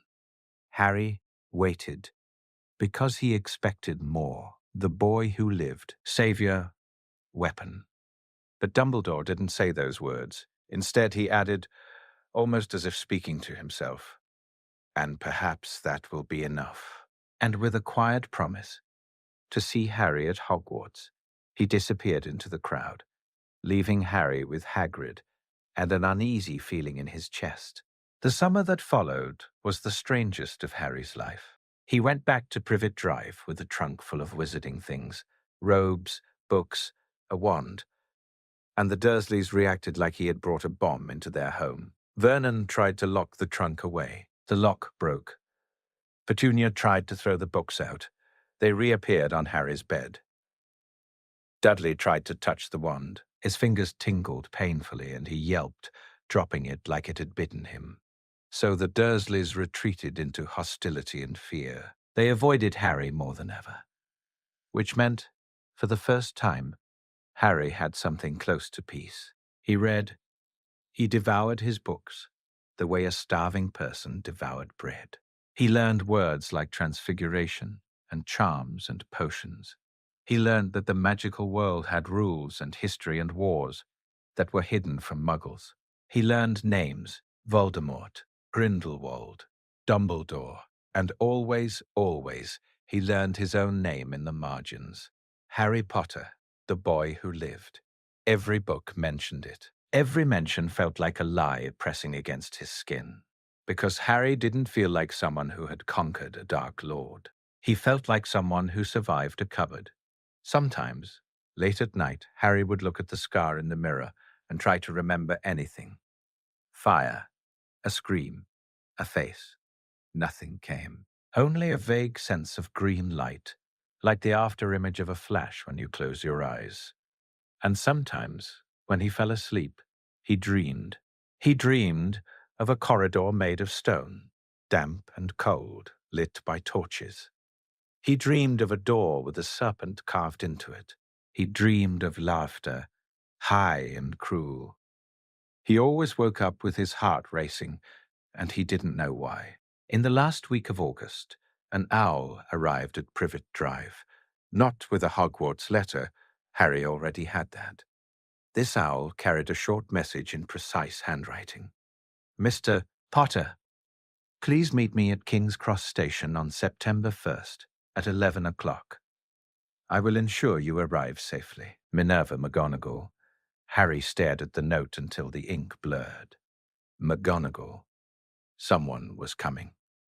To guide him, to make sure he didn't get lost. Harry's first instinct was distrust. His second instinct was a quiet, aching relief. Because even if adults hid truths, at least this time one of them was showing up. September 1st arrived with grey skies. The Dursleys drove Harry to King's Cross with the stiff resentment of people delivering a package they didn't want. Vernon refused to help with the trunk. Petunia refused to look at Harry. Dudley sat in the back seat, sulking, as if Harry going away was somehow unfair to him. At the station, Vernon stopped abruptly at the curb. Right, Vernon said gruffly. Out. Harry climbed out, dragging his trunk. The noise of the station swallowed him. Announcements, footsteps, voices. Vernon leaned out the window. Platform 9 3/4, he said, and a cruel smile tugged at his mouth. Don't be stupid, boy. Then the car drove off. Harry stood alone, staring at the signs for platforms 9 and 10. There was no 9 3/4. For a moment, panic rose in him like a tide. Of course they'd do this. Of course the magical world would open its doors only to slam them in his face again. Then a familiar voice spoke from behind him, sharp and calm. Mr. Potter. Harry turned. Professor McGonagall stood there in dark green robes, a tartan travel cloak over her shoulders. Her hair was in its tight bun. Her eyes were stern, but when she looked at Harry, something softened around the edges, like her sternness was aimed at the world, not at him. Professor, Harry breathed. McGonagall's mouth tightened as she took in his expression. They didn't tell you, she said. Not a question. Harry shook his head. McGonagall exhaled through her nose, the kind of sound that meant she was containing a great deal of anger. Come, she said briskly. Follow me. She led him through the station to the barrier between platforms 9 and 10. Harry's heart hammered as he watched people pass through it, solid and real. McGonagall looked down at him. Run straight at it, she said. Do not stop. Harry swallowed. Then he ran. For a split second he expected pain. Instead, cool air rushed over him like water, and the world shifted. He stumbled through onto a platform filled with steam and scarlet metal. The Hogwarts Express waited, enormous and alive. Harry stared. McGonagall watched his face. Welcome, she said quietly, to the beginning. And somewhere, hidden behind that welcoming steam, destiny waited too. Not the destiny the world was cheering for. The other one. The Dark Lord had not forgotten. Platform 9 3/4 smelled like coal smoke and wet wool. It should have been comforting. It should have felt like a doorway into something safe, something wondrous. And for a moment, it did. Harry's eyes drank in the scarlet engine, the brass fittings, the clouds of steam rolling like living fog, and the sight of families clustered around trunks as if this was the most normal thing in the world. But then the staring started. It wasn't loud. It wasn't shouted. It was worse. Quiet, reverent, hungry. Heads turned in slow waves. Conversations dropped into whispers. People leaned closer, eyes flicking to Harry's forehead, like the scar was a coin they wanted to inspect for authenticity. Harry's shoulders tightened. McGonagall moved slightly in front of him, not blocking him completely, but enough to signal that he was not for touching. A plump witch in a mauve hat gasped openly. "Merlin's beard," she whispered. "It's really him." A teenage boy with freckles stared, mouth hanging open, until his mother yanked his sleeve. Harry didn't know how to respond to any of it, so he did what he always did. He looked at the ground and tried to disappear. McGonagall's voice was brisk, but her hand hovered close to Harry's shoulder, as if she might steady him without making it obvious. "You will board the train," she said. "You will find a compartment. You will not allow strangers to overwhelm you." Understood. McGonagall's eyes narrowed, and for a second Harry thought she might say something sharp about his posture, his silence, the way he folded in on himself like a closed book. Instead, her expression softened again, the briefest flicker. "You may be famous," she said quietly, "but you are still a child. Do not let them convince you otherwise." Harry looked up at her. "Do you believe it?" he asked, before he could stop himself. "That I did it? That I beat him?" McGonagall's mouth tightened. She didn't answer immediately. Her gaze drifted past Harry, to the train, to the families waving, to the bright, ordinary excitement of new beginnings. Then she looked back at him, and there was something careful in her eyes. "I believe," she said slowly, "that you survived something you should not have survived." Harry's stomach sank. That wasn't an answer. Not really. McGonagall seemed to know it. "And I believe," she added, voice lower, "that survival does not make you responsible for anyone else's expectations." Harry swallowed hard. "Then why does everyone look at me like I owe them something?" McGonagall's eyes flashed with the old fire of her temper. "Because people are foolish," she said crisply. "And because in times of fear, they cling to symbols." A symbol. Harry's fingers tightened on the handle of his trunk. McGonagall watched him for a moment, then nodded once. Firm. "Go on," she said, "before you miss it." Harry dragged his trunk toward the train. As he passed the clusters of families, he caught fragments of conversation. "That's him. He looks so small. My sister says he's dangerous. They say the Dark Lord's curse. Can you imagine living with that?" Harry wanted to shout. "I can imagine living with a cupboard. I can imagine living with being told I should have died. I can imagine hunger." But he didn't. He kept walking. He found an empty compartment near the middle of the train and hauled his trunk inside with more effort than he wanted to admit. His arms shook when he finally shoved it into the luggage rack. He sat by the window and tried to breathe. Outside, parents kissed foreheads. Children laughed. Owls hooted.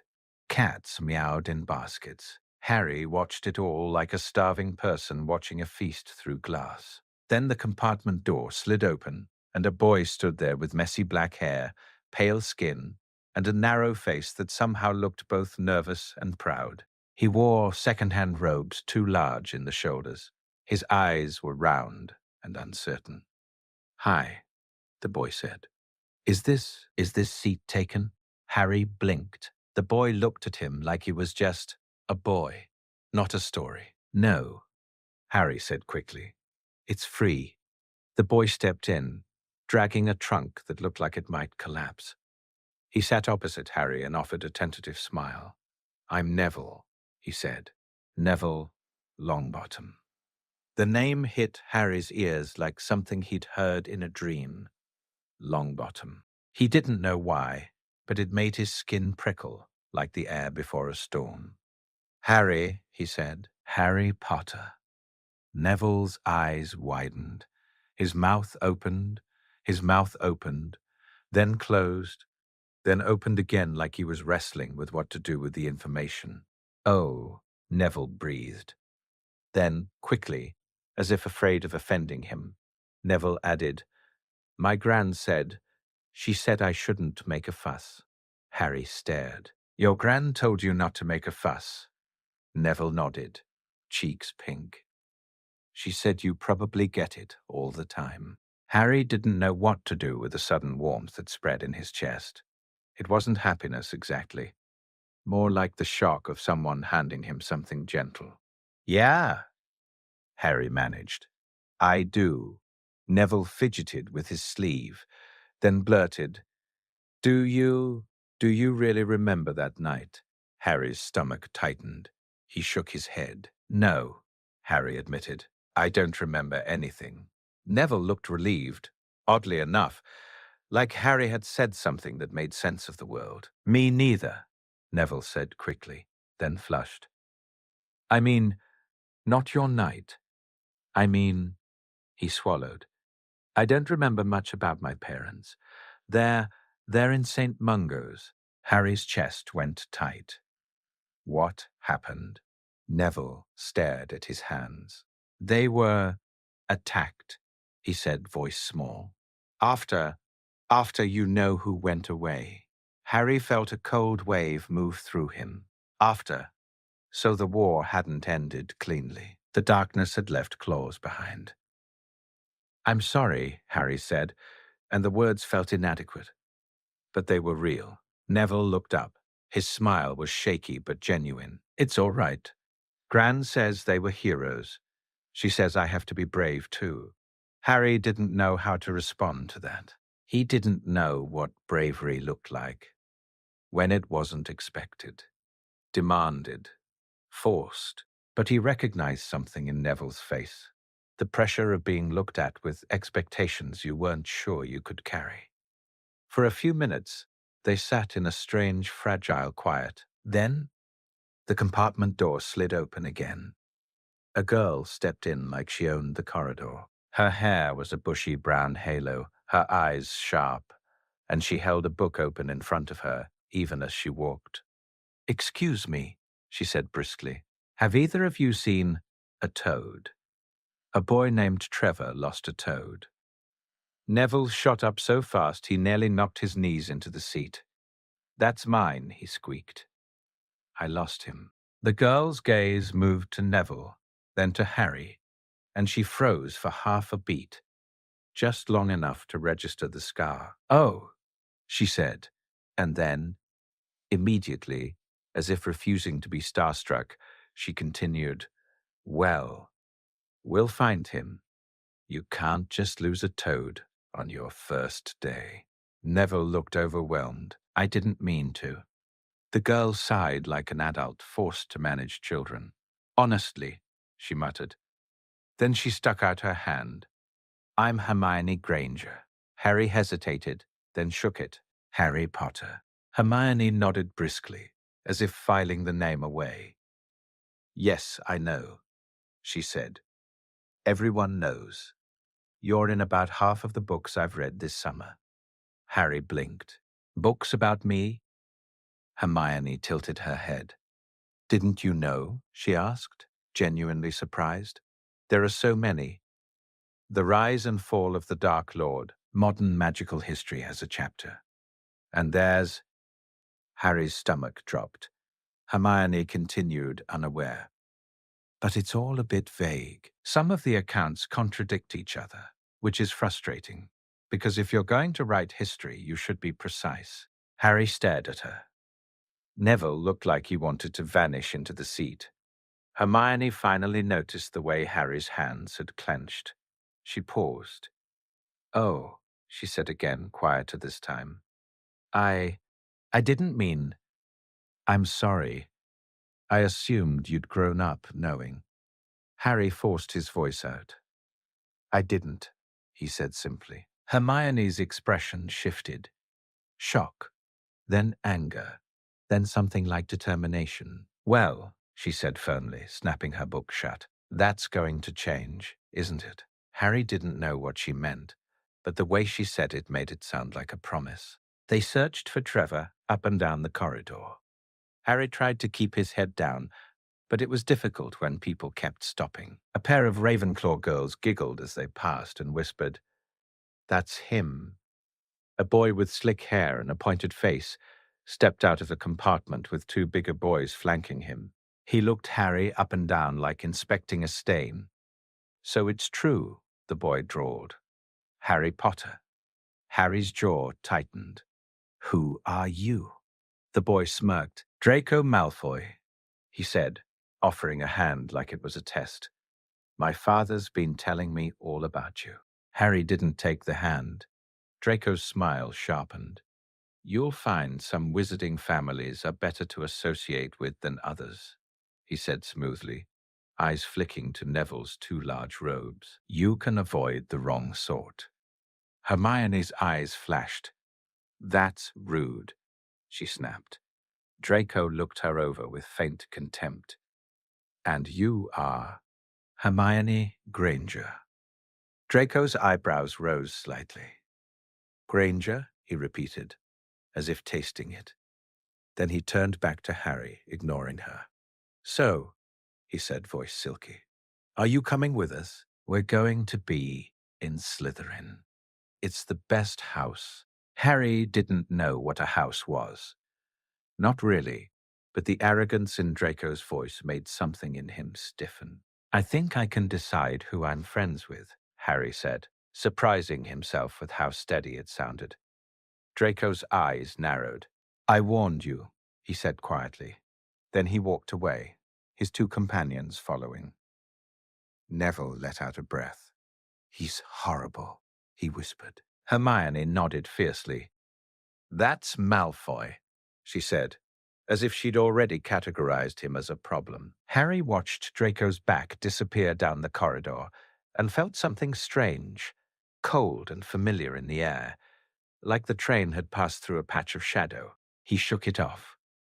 They eventually found Trevor, curled asleep behind a suit of armor near the end of the corridor, as if he had decided that if he stayed still enough, he might not have to deal with any of this either. Neville scooped him up with a relieved laugh. "Trevor," he said, voice full of genuine affection. Harry felt another quiet shock. Neville loved something openly. Harry wasn't sure he knew how. The train ride continued, the landscape shifting from city to countryside, and with each mile, Harry felt the Dursleys' world fall further behind.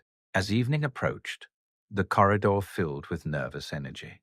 Students changed into robes. People checked their hair in window reflections. Older students bragged about which house they'd been in. Hermione explained it all with the brisk confidence of someone who had memorized a guidebook. "There are 4 houses," she said. "Gryffindor, Ravenclaw, Hufflepuff, and Slytherin. They each value different traits. Gryffindor is bravery. Ravenclaw is intelligence. Hufflepuff is loyalty. Slytherin is, well, ambition." "Which one are you hoping for?" Neville asked, clutching Trevor like a stress ball. Hermione sniffed. "Ravenclaw," she said immediately. "Or Gryffindor. Ravenclaw would be logical." Neville looked at Harry. "What about you?" Harry's stomach clenched. He didn't know. He didn't know what he valued, because no one had ever asked. He didn't know if he was brave. He didn't feel brave. He felt scared most of the time. He didn't know if he was loyal, because loyalty implied having people worth being loyal to. He didn't know if he was intelligent, because surviving the Dursleys had required cunning. But no one had called it that. And ambition. Ambition sounded like wanting things, and Harry had learned not to want. "I don't know," Harry admitted. Hermione watched him with a thoughtful frown. Well, she said, it can't be Slytherin. Harry blinked. Why? Hermione hesitated, then said, because Slytherin produced most dark wizards, and you know who was in Slytherin. Harry's stomach twisted. He looked down at his wand, his brother wand. Brother. Wrong hero. A story misaligned. He didn't like the way those things threaded together. The train slowed, brakes squealing, voices rose. Students crowded at the windows. They arrived at Hogsmeade Station under a sky the color of bruises. The air outside was cold and wet, carrying the scent of lake water and pine. Fur's years, a booming voice called. Hagrid appeared out of the darkness, lantern held high, beard wet with mist. Fur's years, over air. Harry followed Neville and Hermione, stepping down from the train into mud, into night, into a world that felt like it was holding its breath. Hagrid herded them down a path toward the edge of a great black lake. Boats waited, small, enchanted, rocking gently. 4 to a boat, Hagrid instructed. Harry climbed into one with Neville and Hermione, and a silent blonde boy who looked terrified. The boat pushed off on its own. They drifted across the lake, water lapping softly, mist curling like ghost fingers. The castle rose ahead, huge and lit with hundreds of windows, towering like a promise. Neville made a small sound of awe. Hermione leaned forward, eyes shining, as if she had stepped into a dream she'd been reading about for years. Harry stared at Hogwarts and felt something in his chest that hurt. Not fear, not anger, something else. Hope, maybe. But hope was dangerous, because hope could be taken away. As they reached the shore, the boats bumped gently against the dock. Students climbed out, robes damp, breath visible in the cold. They followed Hagrid up stone steps to enormous oak doors. The doors opened before they touched them. Warmth spilled out, golden light, the smell of food, the murmur of 1,000 voices. Harry stepped inside, and the ceiling above was so high it felt like sky. The entrance hall was lined with marble, and a staircase rose ahead, like a road into somewhere grander than he could imagine. McGonagall waited at the foot of the stairs, face stern. First years, she said, voice carrying. Form a line. Heart hammering. McGonagall led them into a small chamber off the hall. The room smelled faintly of polish and old parchment. This is the sorting, McGonagall said. In a few moments, you will be called one by one to wear the sorting hat. It will place you into your houses. Harry's stomach flipped. Hermione whispered frantic facts to herself under her breath. Neville looked like he might faint. McGonagall's gaze swept over them, sharp as a blade. You must remember, she said, that your house will be like your family here at Hogwarts. Choose wisely. Harry's mouth went dry. Choose? He thought the hat chose you. Then McGonagall added, as if responding to a question none of them had voiced aloud, or rather, allow it to see you clearly. A door opened. The roar of the great hall poured in. McGonagall lifted a parchment list. When I call your name, she said, you will step forward. Harry's pulse pounded in his ears. One by one, names were called. Students walked into the great hall and vanished. The room outside erupted in cheers and applause each time a student was sorted. Harry stood in the line and tried not to shake. He tried to breathe. Then McGonagall's voice cut through the noise, precise and clear. Longbottom. Neville. Neville squeaked like a startled mouse. Hermione grabbed his sleeve. You'll be fine, she whispered fiercely. Neville swallowed hard and stepped through the door. Harry waited. He counted seconds without knowing why. The hall roared. Gryffindor. A cheer rose like thunder. Neville stumbled toward the Gryffindor table. cheeks red, looking both terrified and relieved. Harry's chest loosened slightly. Then Granger, Hermione, squared her shoulders and marched forward like she was going into battle.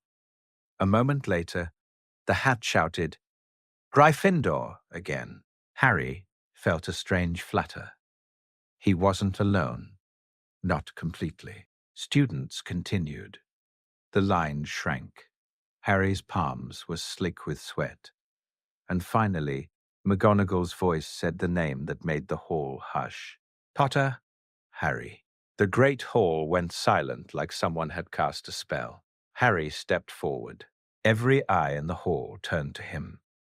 He could feel the stare of older students, teachers, ghosts, portraits. He could feel the weight of being a story walking on legs. He approached the stool where the sorting hat sat, ragged and ancient, its brim drooping like a tired mouth. McGonagall placed it on his head. It smelled like dust and forgotten years. The hall was so quiet Harry could hear his own heartbeat. Then a voice spoke inside his mind, old and dry and amused. "Well, well, well." Harry went rigid. The hat hummed thoughtfully. Difficult, very difficult. Harry swallowed. "Hello?" he thought, unsure if thinking was the right way to respond. "Oh, yes. We'll have to be careful with you," said the hat voice like rustling paper. "There is damage. Not magical damage, not exactly. The kind that comes from being unloved." Harry's throat tightened. The hat continued almost gently. "Yet there is strength, too. Quiet strength, cleverness, survival. You have learned how to endure." Harry's chest hurt. "I just want somewhere to belong," Harry thought, the truth slipping out before he could stop it. "Belonging," the hat mused, "that is a hungry desire, and hunger can become many things." The hat sifted through Harry's mind like fingers through pages. "I see courage," it said finally, "but it is buried. It has not been praised. It has not been taught to stand tall. It has been forced to hide." Harry's breath hitched. "I see loyalty," the hat went on, "a fierce loyalty, though you have had little to be loyal to. You cling to kindness like a lifeline." Harry thought of Neville's shy smile, Hermione's fierce determination, Hagrid's warm eyes. The hat's voice softened. "And I see something else." Harry's stomach dropped. "What?" "A shadow," the hat said. "Not in you, but around you. A story wrapped around your skin. A role someone has placed you in." "Ron, hero," whispered a memory in Harry's mind. Ollivander's words, sharp and unsettling. The hat chuckled inside his skull, as if hearing the echo. "Ah, so you have sensed it too." Harry's heart pounded. Am I not?" He didn't know how to form the question without sounding like he was begging for permission to exist. The hat answered anyway, voice low. "You are not what they think you are, Harry Potter. And yet, you are not nothing." Harry's eyes burned. He thought fiercely, "I don't want Slytherin." The hat paused. "Why not?" "Because everyone says it's bad," Harry thought.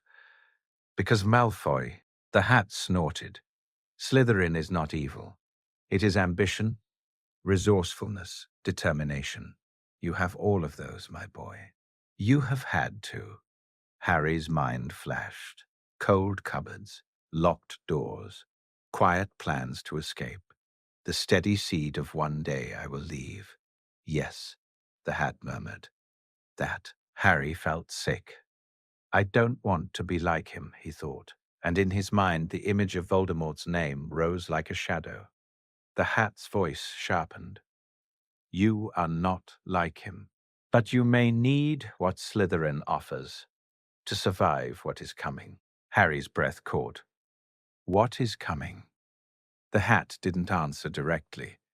It sifted again, deeper, and Harry felt the faint prickle of something like a thorn behind his eyes. Then the hat whispered, so softly It almost wasn't a voice at all. There is another child in this castle who carries a heavier thread of destiny than you do. Harry's stomach dropped. Neville. The hat knew. Harry thought it without meaning to. Neville Longbottom. The hat hummed. Yes. Harry's whole body went cold. He thought of Neville's shy relief. Neville clutching Trevor. Neville looking like he might faint. Neville with a prophecy coiled around him like a noose. And suddenly, Harry understood something with awful clarity. The world had put the wrong weight on his shoulders. And somewhere, someone had placed the real weight on Neville's. Harry's mind raced. So why me, he thought wildly. Why does everyone... Because stories need faces, the hat said. And yours is the one they can see. Harry's eyes stung. The hat fell silent for a moment, and Harry felt it weighing him, not just traits, but possibilities. Finally, it spoke again. Voice firm. You want to belong. You want to be seen without being used. You want to protect the people who have been kind to you, even though you do not yet know how to protect yourself. Harry swallowed. Where do you think you will learn that best? The hat asked. Harry's mind flashed to Neville and Hermione at the Gryffindor table, waving him over, faces hopeful. He thought of the way McGonagall had stood in front of him on the platform, like a shield. He thought of bravery, not as a roar, but as showing up anyway. I want Gryffindor, Harry thought, voice trembling. The hat's mouth seemed to crease in a smile against Harry's scalp. Very well, it said. But remember this, Harry Potter. Your courage will be tested not by the darkness you face, but by the truth you learn. Then the hat shouted, loud enough to shake the rafters. Gryffindor! The great hall exploded. Cheers roared like a storm. Harry's legs felt numb as McGonagall lifted the hat off his head. He walked towards the Gryffindor table in a haze, applause crashing around him. People were smiling, clapping, staring. He sat down beside Neville and Hermione, and for a moment the warmth of the table, the scent of food, the sound of laughter made him feel like he had stepped into someone else's life. Hermione beamed. Neville looked like he might cry with relief. We're all together, Neville whispered. Harry forced a smile, but inside, the hat's words rang like a bell. There is another child in this castle who carries a heavier thread of destiny than you do. Harry looked down the table at the sea of red and gold. At the teacher's dais, Dumbledore watched him with a calm smile that did not reach his eyes. And Harry realized, with a cold certainty, that the beginning he'd been promised was real, but so was the trap, because now he belonged, and belonging meant he could be hurt. The feast tasted like everything Harry had missed. Roast potatoes that cracked gently under a fork, warm bread that steamed when torn, a gravy so rich it made his eyes sting for reasons that had nothing to do with onions. He ate too fast at first, like the food might vanish if he didn't, then forced himself to slow down when Hermione gave him a sharp look, and Neville quietly slid him another roll without comment. Around them, Gryffindors laughed and shouted over one another, telling stories about the sorting, about older siblings, about pranks already being planned. Percy Weasley sat stiffly near the end of the table, talking about rules. The twins, Fred and George, Harry learned, grinned like they'd been born plotting.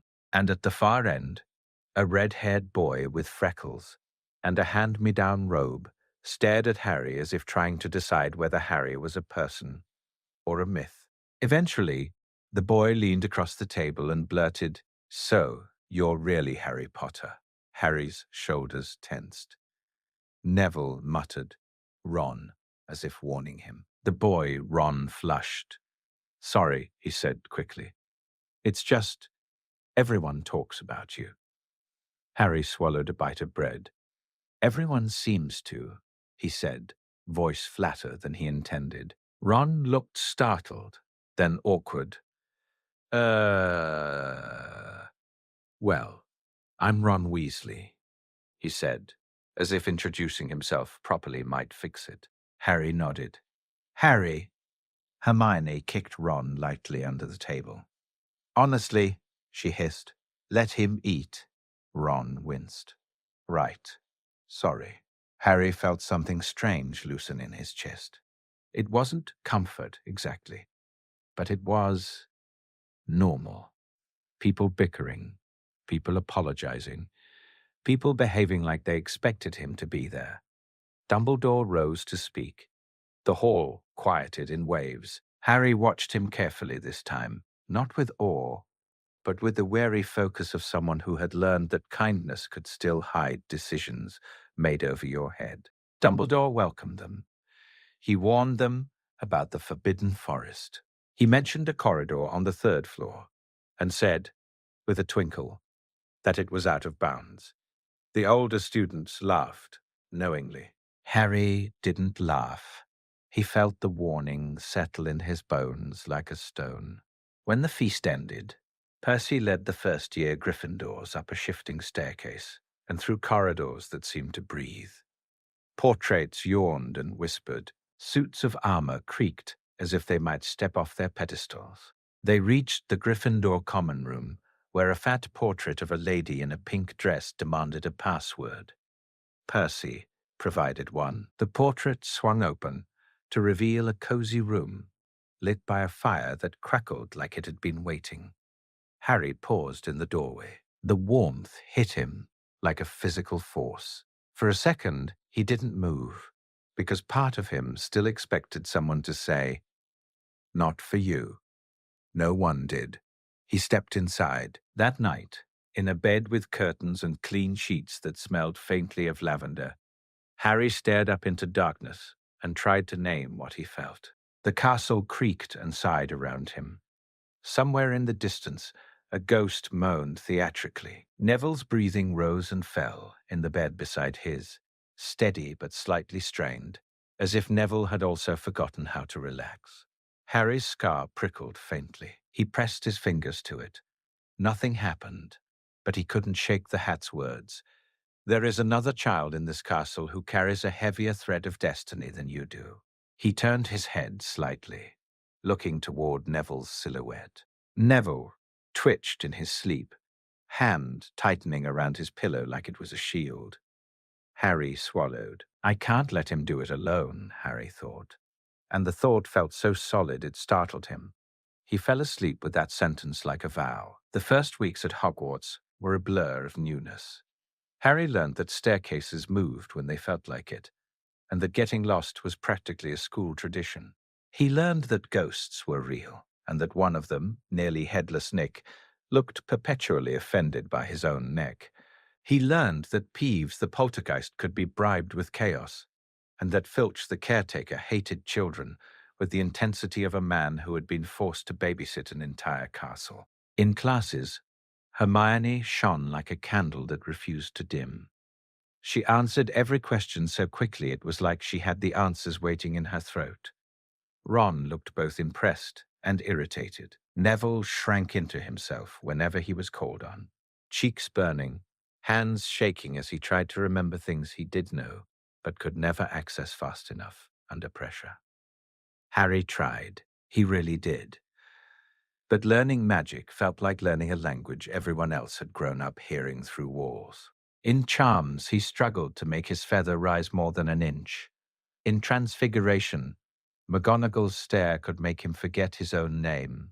In potions, the dungeon air felt heavy, and Professor Snape's eyes, black, sharp, and unreadable, seemed to slice Harry open with every glance. Harry noticed quickly that Snape hated him, not disliked, not merely strict, hated. It was in the way Snape's lip curled when Harry answered a question, the way he called Harry Mr. Potter like the words were poison, the way his gaze flicked to Harry's scar with something like contempt, as if the scar was an insult. The first time Snape mocked him in front of the class, Harry felt the familiar heat of humiliation rise, like Privet Drive, like Dudley's laughter, like Vernon's sneer. Except this time, Harry did not bow his head. He met Snape's eyes, It was a mistake. Snape's expression sharpened, as if Harry had challenged him. "What arrogance," Snape said softly, almost to himself. Then louder, 10 points from Gryffindor for insolence. Ron muttered, "Brilliant," under his breath. Hermione looked furious. Neville looked like he might be sick.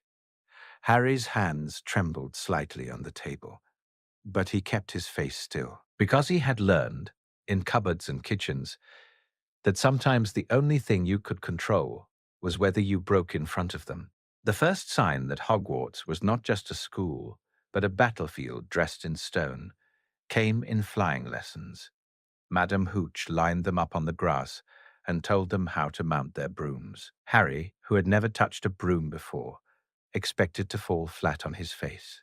Instead, when he said up, his broom leapt into his hand like it had been waiting for him. Something in Harry's chest sparked. He wasn't good at spells yet. He wasn't confident. He wasn't polished. But the moment his fingers closed around the broom, he felt right. Draco Malfoy noticed too. Malfoy had made a habit of appearing wherever Harry was, like a shadow that wanted attention. He sneered at Ron's patched robes and Neville's nervousness. He called Hermione a bossy know-it-all. He spoke about his father as if Lucius Malfoy's name was a shield that made him untouchable. That day, Malfoy snatched Neville's remembrall when Neville fell off his broom. Neville lay on the grass, shaking, wrist bent at a sick angle, face pale. Harry's stomach dropped. Madame Hooch rushed Neville toward the hospital wing and told the rest of them not to move. Malfoy hovered, smirking, remembrall glittering in his hand. "I think I'll put it somewhere Longbottom can't lose it again," Malfoy drawled. Harry's hands clenched. The remembrall was small, useless, really. But Neville's face, crumpled with pain and embarrassment, lit something in Harry that had been hardened for years. "No," Harry said. Malfoy looked delighted. "No?" he echoed, eyebrows raised. "And what are you going to do about it, Potter?" Harry didn't think. He acted. He mounted his broom and kicked off. Wind snapped against his face. The ground fell away. For a heartbeat, fear surged. Then the broom steadied, and Harry's fear transformed into something else. Focus, exhilaration, control. He shot forward like an arrow. Malfoy's smirk faltered. He kicked off too, trying to gain height. But Harry was faster. Harry's broom responded like it was part of him, turning when he thought turn, diving when he thought dive. Malfoy flung the remembrall high, laughing. "Catch it, then." The glass orb glittered in the sun as it fell. Harry dove. The air screamed past him. The ground rose too quickly. Somewhere below, students shouted. Harry stretched his arm and snatched the remembrall inches from the grass, then pulled up so hard his stomach lurched. He landed shakily, heart pounding, remembrall clutched in his fist. For a second, there was silence. Then the field erupted. Not everyone cheered. Some looked stunned. Some looked wary. Hermione ran over, face white with anger. "That was reckless," she hissed, then stopped, mouth tightening. "But good." Ron's eyes were huge. "That was brilliant," he breathed. Malfoy's face was tight with humiliation. And then Professor McGonagall appeared like a storm. Harry's stomach dropped again. This was it, he thought. Punishment, detention, the cupboard, rewritten in stone. McGonagall's gaze fixed on Harry. Her mouth was a thin line. "Potter," she snapped. Harry braced. McGonagall spun. "Wood," she barked. Oliver Wood, a fifth year with the focused intensity of someone who treated Quidditch like warfare, jogged over, confused. McGonagall pointed at Harry like she was marking him for battle. "I have found you a seeker," she said. Harry blinked. "A what?" And just like that, Harry Potter was pulled into another kind of story. Quidditch changed things. Not because Harry cared about winning house points at first, but because Quidditch gave him something he'd never had. A place where being noticed didn't feel like a trap. On a broom, Harry wasn't a myth. He was motion, skill, instinct, choice. He practiced with wood in cold dawn air, the pitch empty except for frost and breath. He learned to dive, to spin, to keep his eyes on a snitch so small and fast it felt like chasing a thought. And slowly, around that, friendships formed. Ron became a constant presence, loud and opinionated, and strangely loyal, as if he had decided Harry was his and dared the world to argue. Hermione hovered with disapproval at first, then warmed into something fierce and protective, as if Harry's lack of knowledge offended her sense of fairness. Neville, though often nervous and clumsy, began to relax in their company, smiling more, speaking more, especially when no one was demanding he be brave. Harry found himself laughing sometimes. The sound startled him every time, like hearing his own voice in a new language. But Hogwarts was not just laughter. The first real crack in the bright surface came on Halloween. A troll got into the castle. Chaos spread like fire. Harry, Ron, and Hermione ended up in a bathroom with a mountain troll, and a single moment where fear could have turned them into cowards.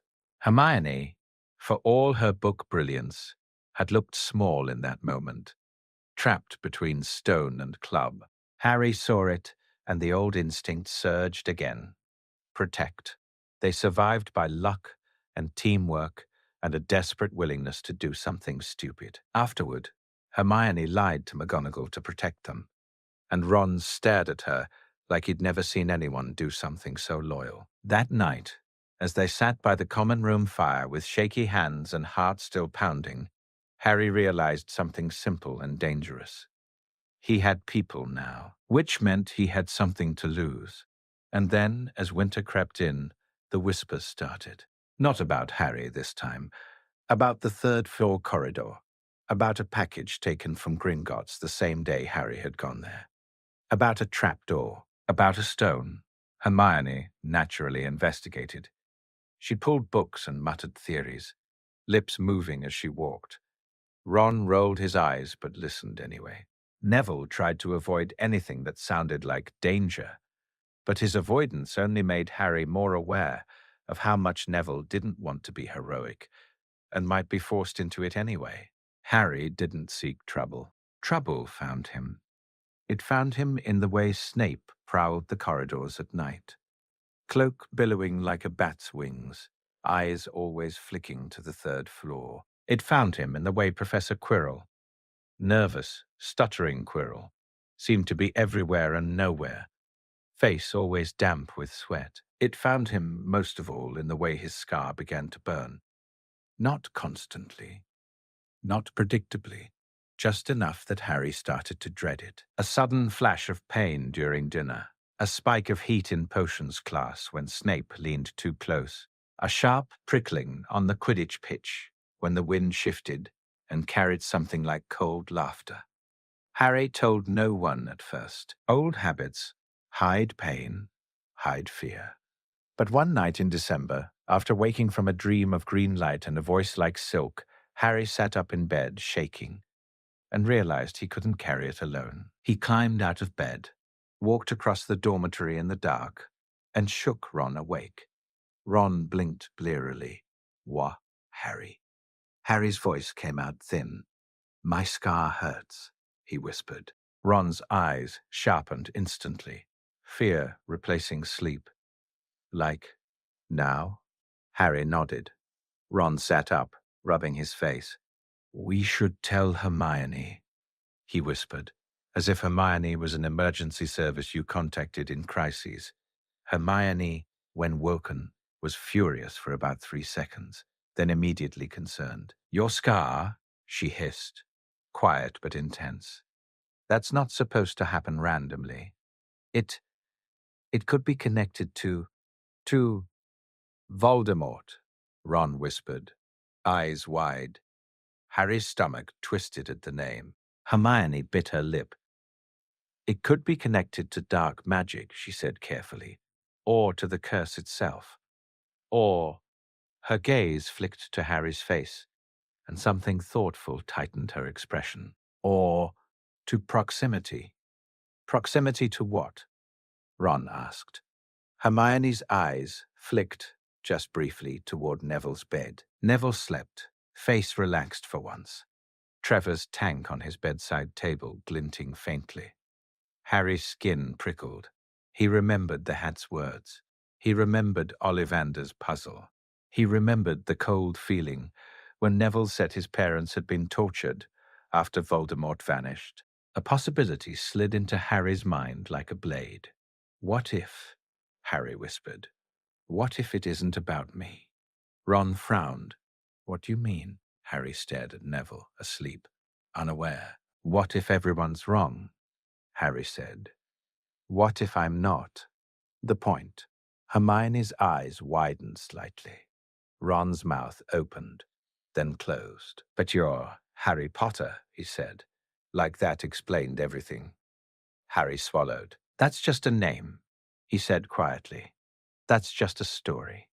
Hermione's face went pale, then set with determination. We need evidence, she whispered. We need to understand what happened that night. Ron looked queasy. How? Hermione's eyes gleamed with the kind of dangerous logic that made Harry both grateful and afraid. The restricted section, she said. Ron groaned. Of course, it's the restricted section. They didn't do it that night, but the thought took root, and once a thought like that existed, Hogwarts felt different. Every glance from a teacher, every whisper in the corridor, every flare of Harry's scar began to feel like part of a shape he couldn't see fully yet. Christmas at Hogwarts was quiet for Harry. The Weasleys invited him to stay. Hermione stayed too. Neville stayed too. Augusta Longbottom did not trust the world enough to send Neville traveling unnecessarily, and Neville seemed relieved. The castle emptied. Snow piled against windows. The great hall's ceiling became a storm of drifting white. Harry received presents for the first time in his life. A knitted jumper from Mrs. Weasley in deep green. A bag of sweets from Ron. A book from Hermione titled Magical Theory and Practical Application. Hermione said it was fun. Neville shyly handed Harry a small potted plant. It's a Mimbolus Mimbletonia, he said, cheeks pink. It's hard to kill. Harry laughed softly and felt something warm in his chest. Thanks, he said honestly. Later that night, Harry found a thin package at the foot of his bed with no note. He opened it. Silvery fabric spilled into his lap like moonlight, an invisibility cloak. Harry's hands trembled. He had no idea who sent it, but the moment he touched it, something in his mind whispered, "Your father." Harry didn't know how he knew. He just did. He pulled it over himself and stared down at his own invisible legs.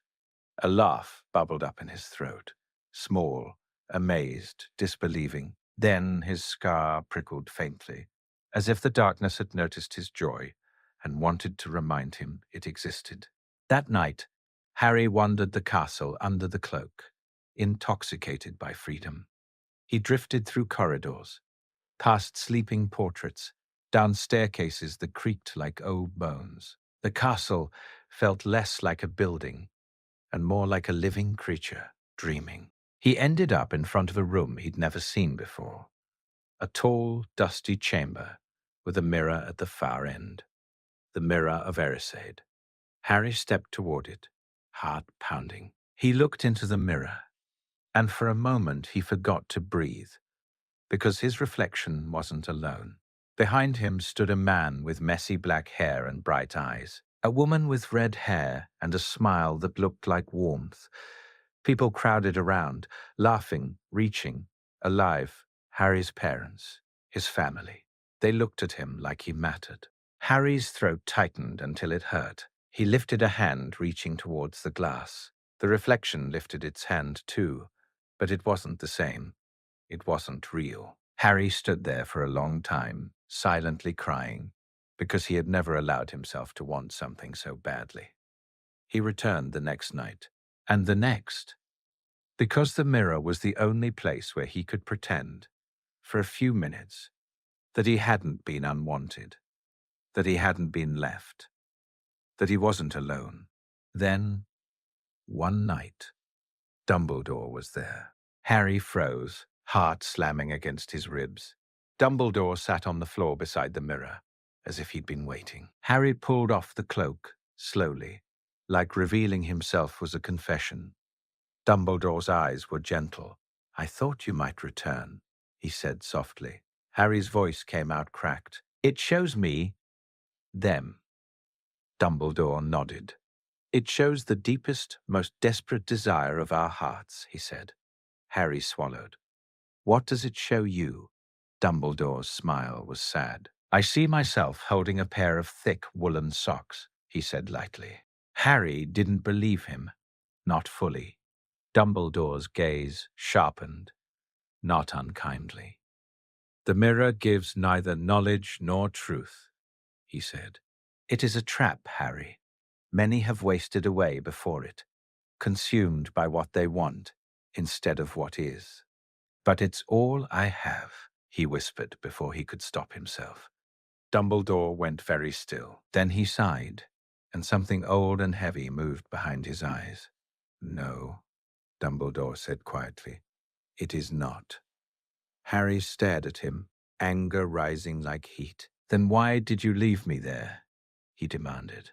The words hit the air like a thrown stone. Dumbledore didn't flinch, but Harry saw for the first time that Dumbledore's kindness had edges. "You mean with your aunt?"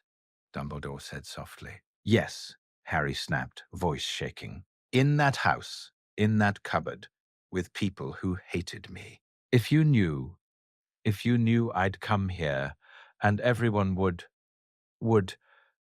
He gestured helplessly, meaning the staring, the worship, the expectations. "Why did you let them treat me like that?" Dumbledore's expression tightened. For a moment, Harry thought he might refuse to answer, might say, "in time." But perhaps the mirror room did something to honesty. Perhaps Harry's rawness cracked something in Dumbledore too. "Because I believed," Dumbledore said quietly, "that keeping you alive mattered more than keeping you comfortable." Harry's hands clenched. "Comfortable," he repeated, voice bitter. "Is that what you call it?" Dumbledore's eyes saddened. "No," he said, "it is not." Harry's breath came fast. "You used me," he whispered, and the words tasted like betrayal. Dumbledore didn't deny it immediately, and that pause was answer enough. Harry's scar flared suddenly, sharp pain slicing through his forehead. He hissed, grabbing it. Dumbledore's gaze snapped to the scar, and Harry saw something like alarm. "Your scar has not behaved this way before," Dumbledore murmured. Harry grit his teeth. "It hurts when..." He swallowed. "Sometimes it just hurts." Dumbledore's eyes narrowed, thinking. Then, very softly, he said, "Harry, what do you know about prophecies?" Harry blinked through pain. "Nothing." Dumbledore's voice was careful. "A prophecy was made before your parents died," he said. It spoke of a child with the power to vanquish Voldemort. Harry's stomach twisted. "That's me," he said automatically, because that was what everyone said. Dumbledore's eyes held his. "No," Dumbledore said quietly. "It was not." Harry's world tilted. He stared at Dumbledore, convinced he had misheard. "What?" Harry whispered.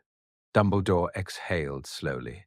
"Voldemort believed it was you," he said. "Or rather, he believed it might be you. But the prophecy's true subject was another child, another boy, born at the end of July." Harry's throat went dry. "Neville." Harry's mouth formed the name without sound. Dumbledore watched him, and something like relief flickered. Relief that Harry had reached the conclusion himself, perhaps. "You know," Dumbledore said softly. Harry's hands trembled. So, so my parents died because he couldn't finish. The words were too ugly. Because Voldemort went to the wrong house, Dumbledore said, voice low. Harry's chest constricted until it felt like he couldn't breathe. Wrong house, wrong hero, wrong story. He had been famous for an accident. He had been starved for an accident. He had been worshipped for an accident. Something cold and furious rose in him, bigger than he knew how to hold.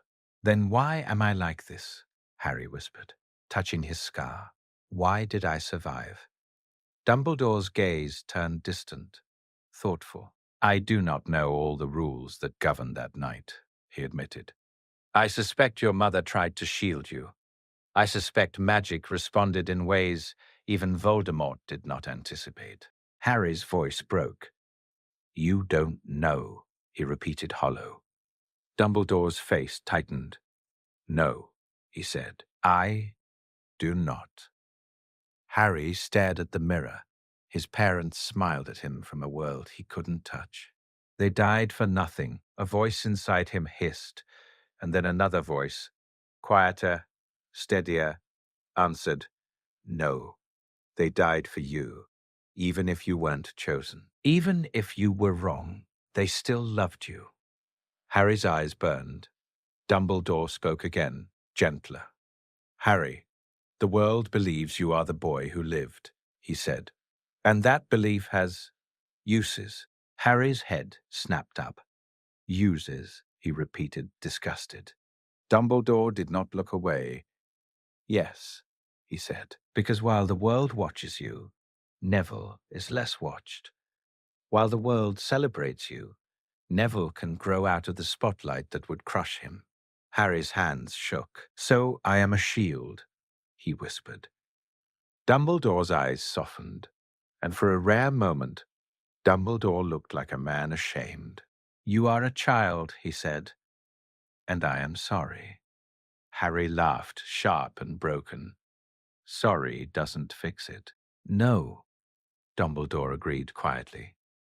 Harry's scar throbbed again, and he realized with sudden clarity that the pain wasn't random. It was like a needle pointing towards something. Something in the castle. Something dark. Harry looked at Dumbledore. "If Voldemort's gone," he whispered, "why does my scar hurt?" Dumbledore's gaze sharpened. "Because," he said softly, "I do not believe he is gone." The coldness in Harry's stomach became ice. Dumbledore rose smoothly. "Come," he said. "It is late. And I think we must be vigilant." Harry stumbled back to the dormitory under the cloak, mind racing. Prophecy. Neville. Ron hero. And Voldemort not gone. He lay in bed staring at the curtains, listening to Ron's snores and Neville's soft breathing. Harry watched Neville's face in the dim light. Neville looked peaceful. Harry felt a fierce, sudden protectiveness that tasted like fear. Because if Voldemort still existed, and Neville was the real target, Neville was in danger. Winter melted into spring. The stone rumors grew louder. Hermione's research became obsessive. She discovered references to Nicholas Flamel, to alchemy, to the Philosopher's Stone, an object that could produce the elixir of life. "That's what's being guarded," Hermione whispered one night, eyes shining with certainty. "That's what someone's trying to steal." Ron looked alarmed. "Why would someone steal that?" "To come back," Hermione whispered. Harry's scar prickled faintly, as if reacting to the idea. They watched Snape more closely, because it was easy to suspect him. He was unpleasant. He lurked. He seemed to be protecting something he didn't want them near. But the more Harry watched Snape, the more something felt off. Snape was harsh. Yes, But when Harry's scar burned near the third-floor corridor, Snape's eyes would flick, sharp and alert, as if Snape felt something too. And when Quirrell stuttered his way through a conversation about trolls and dark creatures, Harry's scar would sometimes prickle, faintly, like a whisper of wrongness. One afternoon, after potions, Harry lingered, pretending to pack slowly. Snape's classroom emptied. The dungeon quieted. Snape looked up sharply. "What are you doing, Potter?" Harry swallowed. "Why do you hate me?" he blurted. The question hung in the damp air. Snape's face went very still. For a heartbeat, something flickered in his eyes. Pain, maybe, or rage, or something that looked like grief turned into a blade. Then Snape's expression hardened into cold contempt. "I do not hate you," Snape said softly, and Harry knew immediately it was a lie dressed in precise words. "I despise what you represent." Harry's hands clenched. "A story," he whispered. Snape's eyes narrowed. "Yes," he said, voice low. "A story people used to feel better about themselves." Harry's throat tightened. Snape leaned forward slightly, his voice like a hiss. "You walk around with a scar and a name, and the world bows. They forget the people who actually fought. They forget the ones who died. They forget." Snape cut himself off, jaw tight. Harry stared. "My parents," he said quietly. "They died."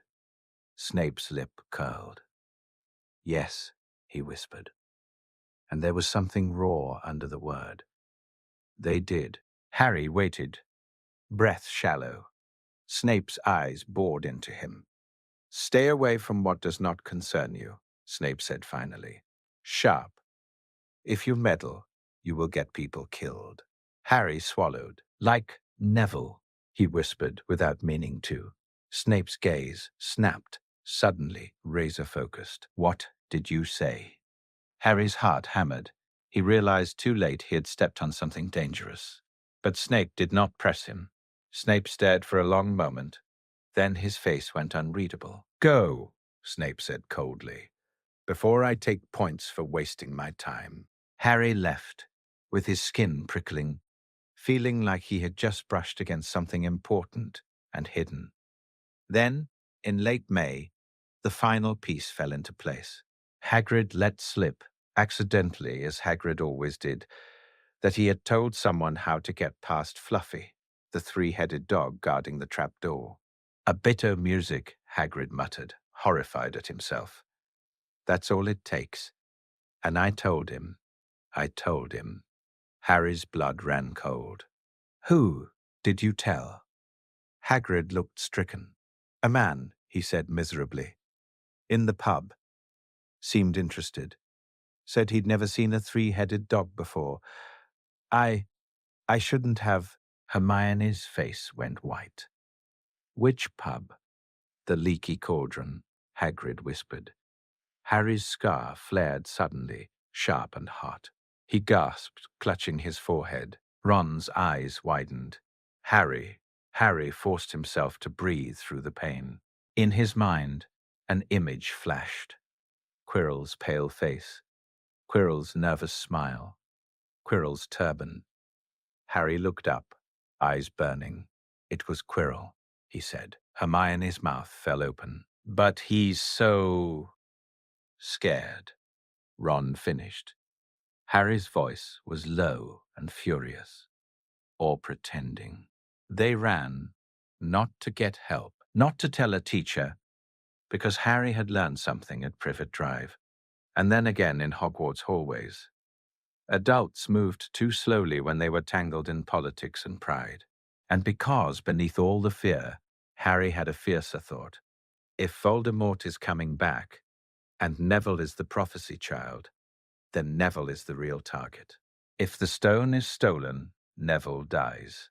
They found Neville in the common room, hunched over a herbology book, biting his lip as he tried to memorize a plant diagram. Trevor's tank sat beside him. Neville looked up, startled. "What's wrong?" Harry's voice came out urgent. You need to stay here, he said. Don't go anywhere. Neville blinked, confused. Why? Hermione spoke quickly. Someone is trying to steal something that could bring you know who back. Tonight, Neville's face drained of color. Ron shifted uncomfortably. And Harry's scar's been hurting and Ron swallowed. We think you're in danger. Neville stared at them, throat bobbing. Me? He whispered, like the word didn't fit. Harry's chest tightened. He wanted to tell Neville everything. The prophecy, the wrong house, the truth. But there wasn't time.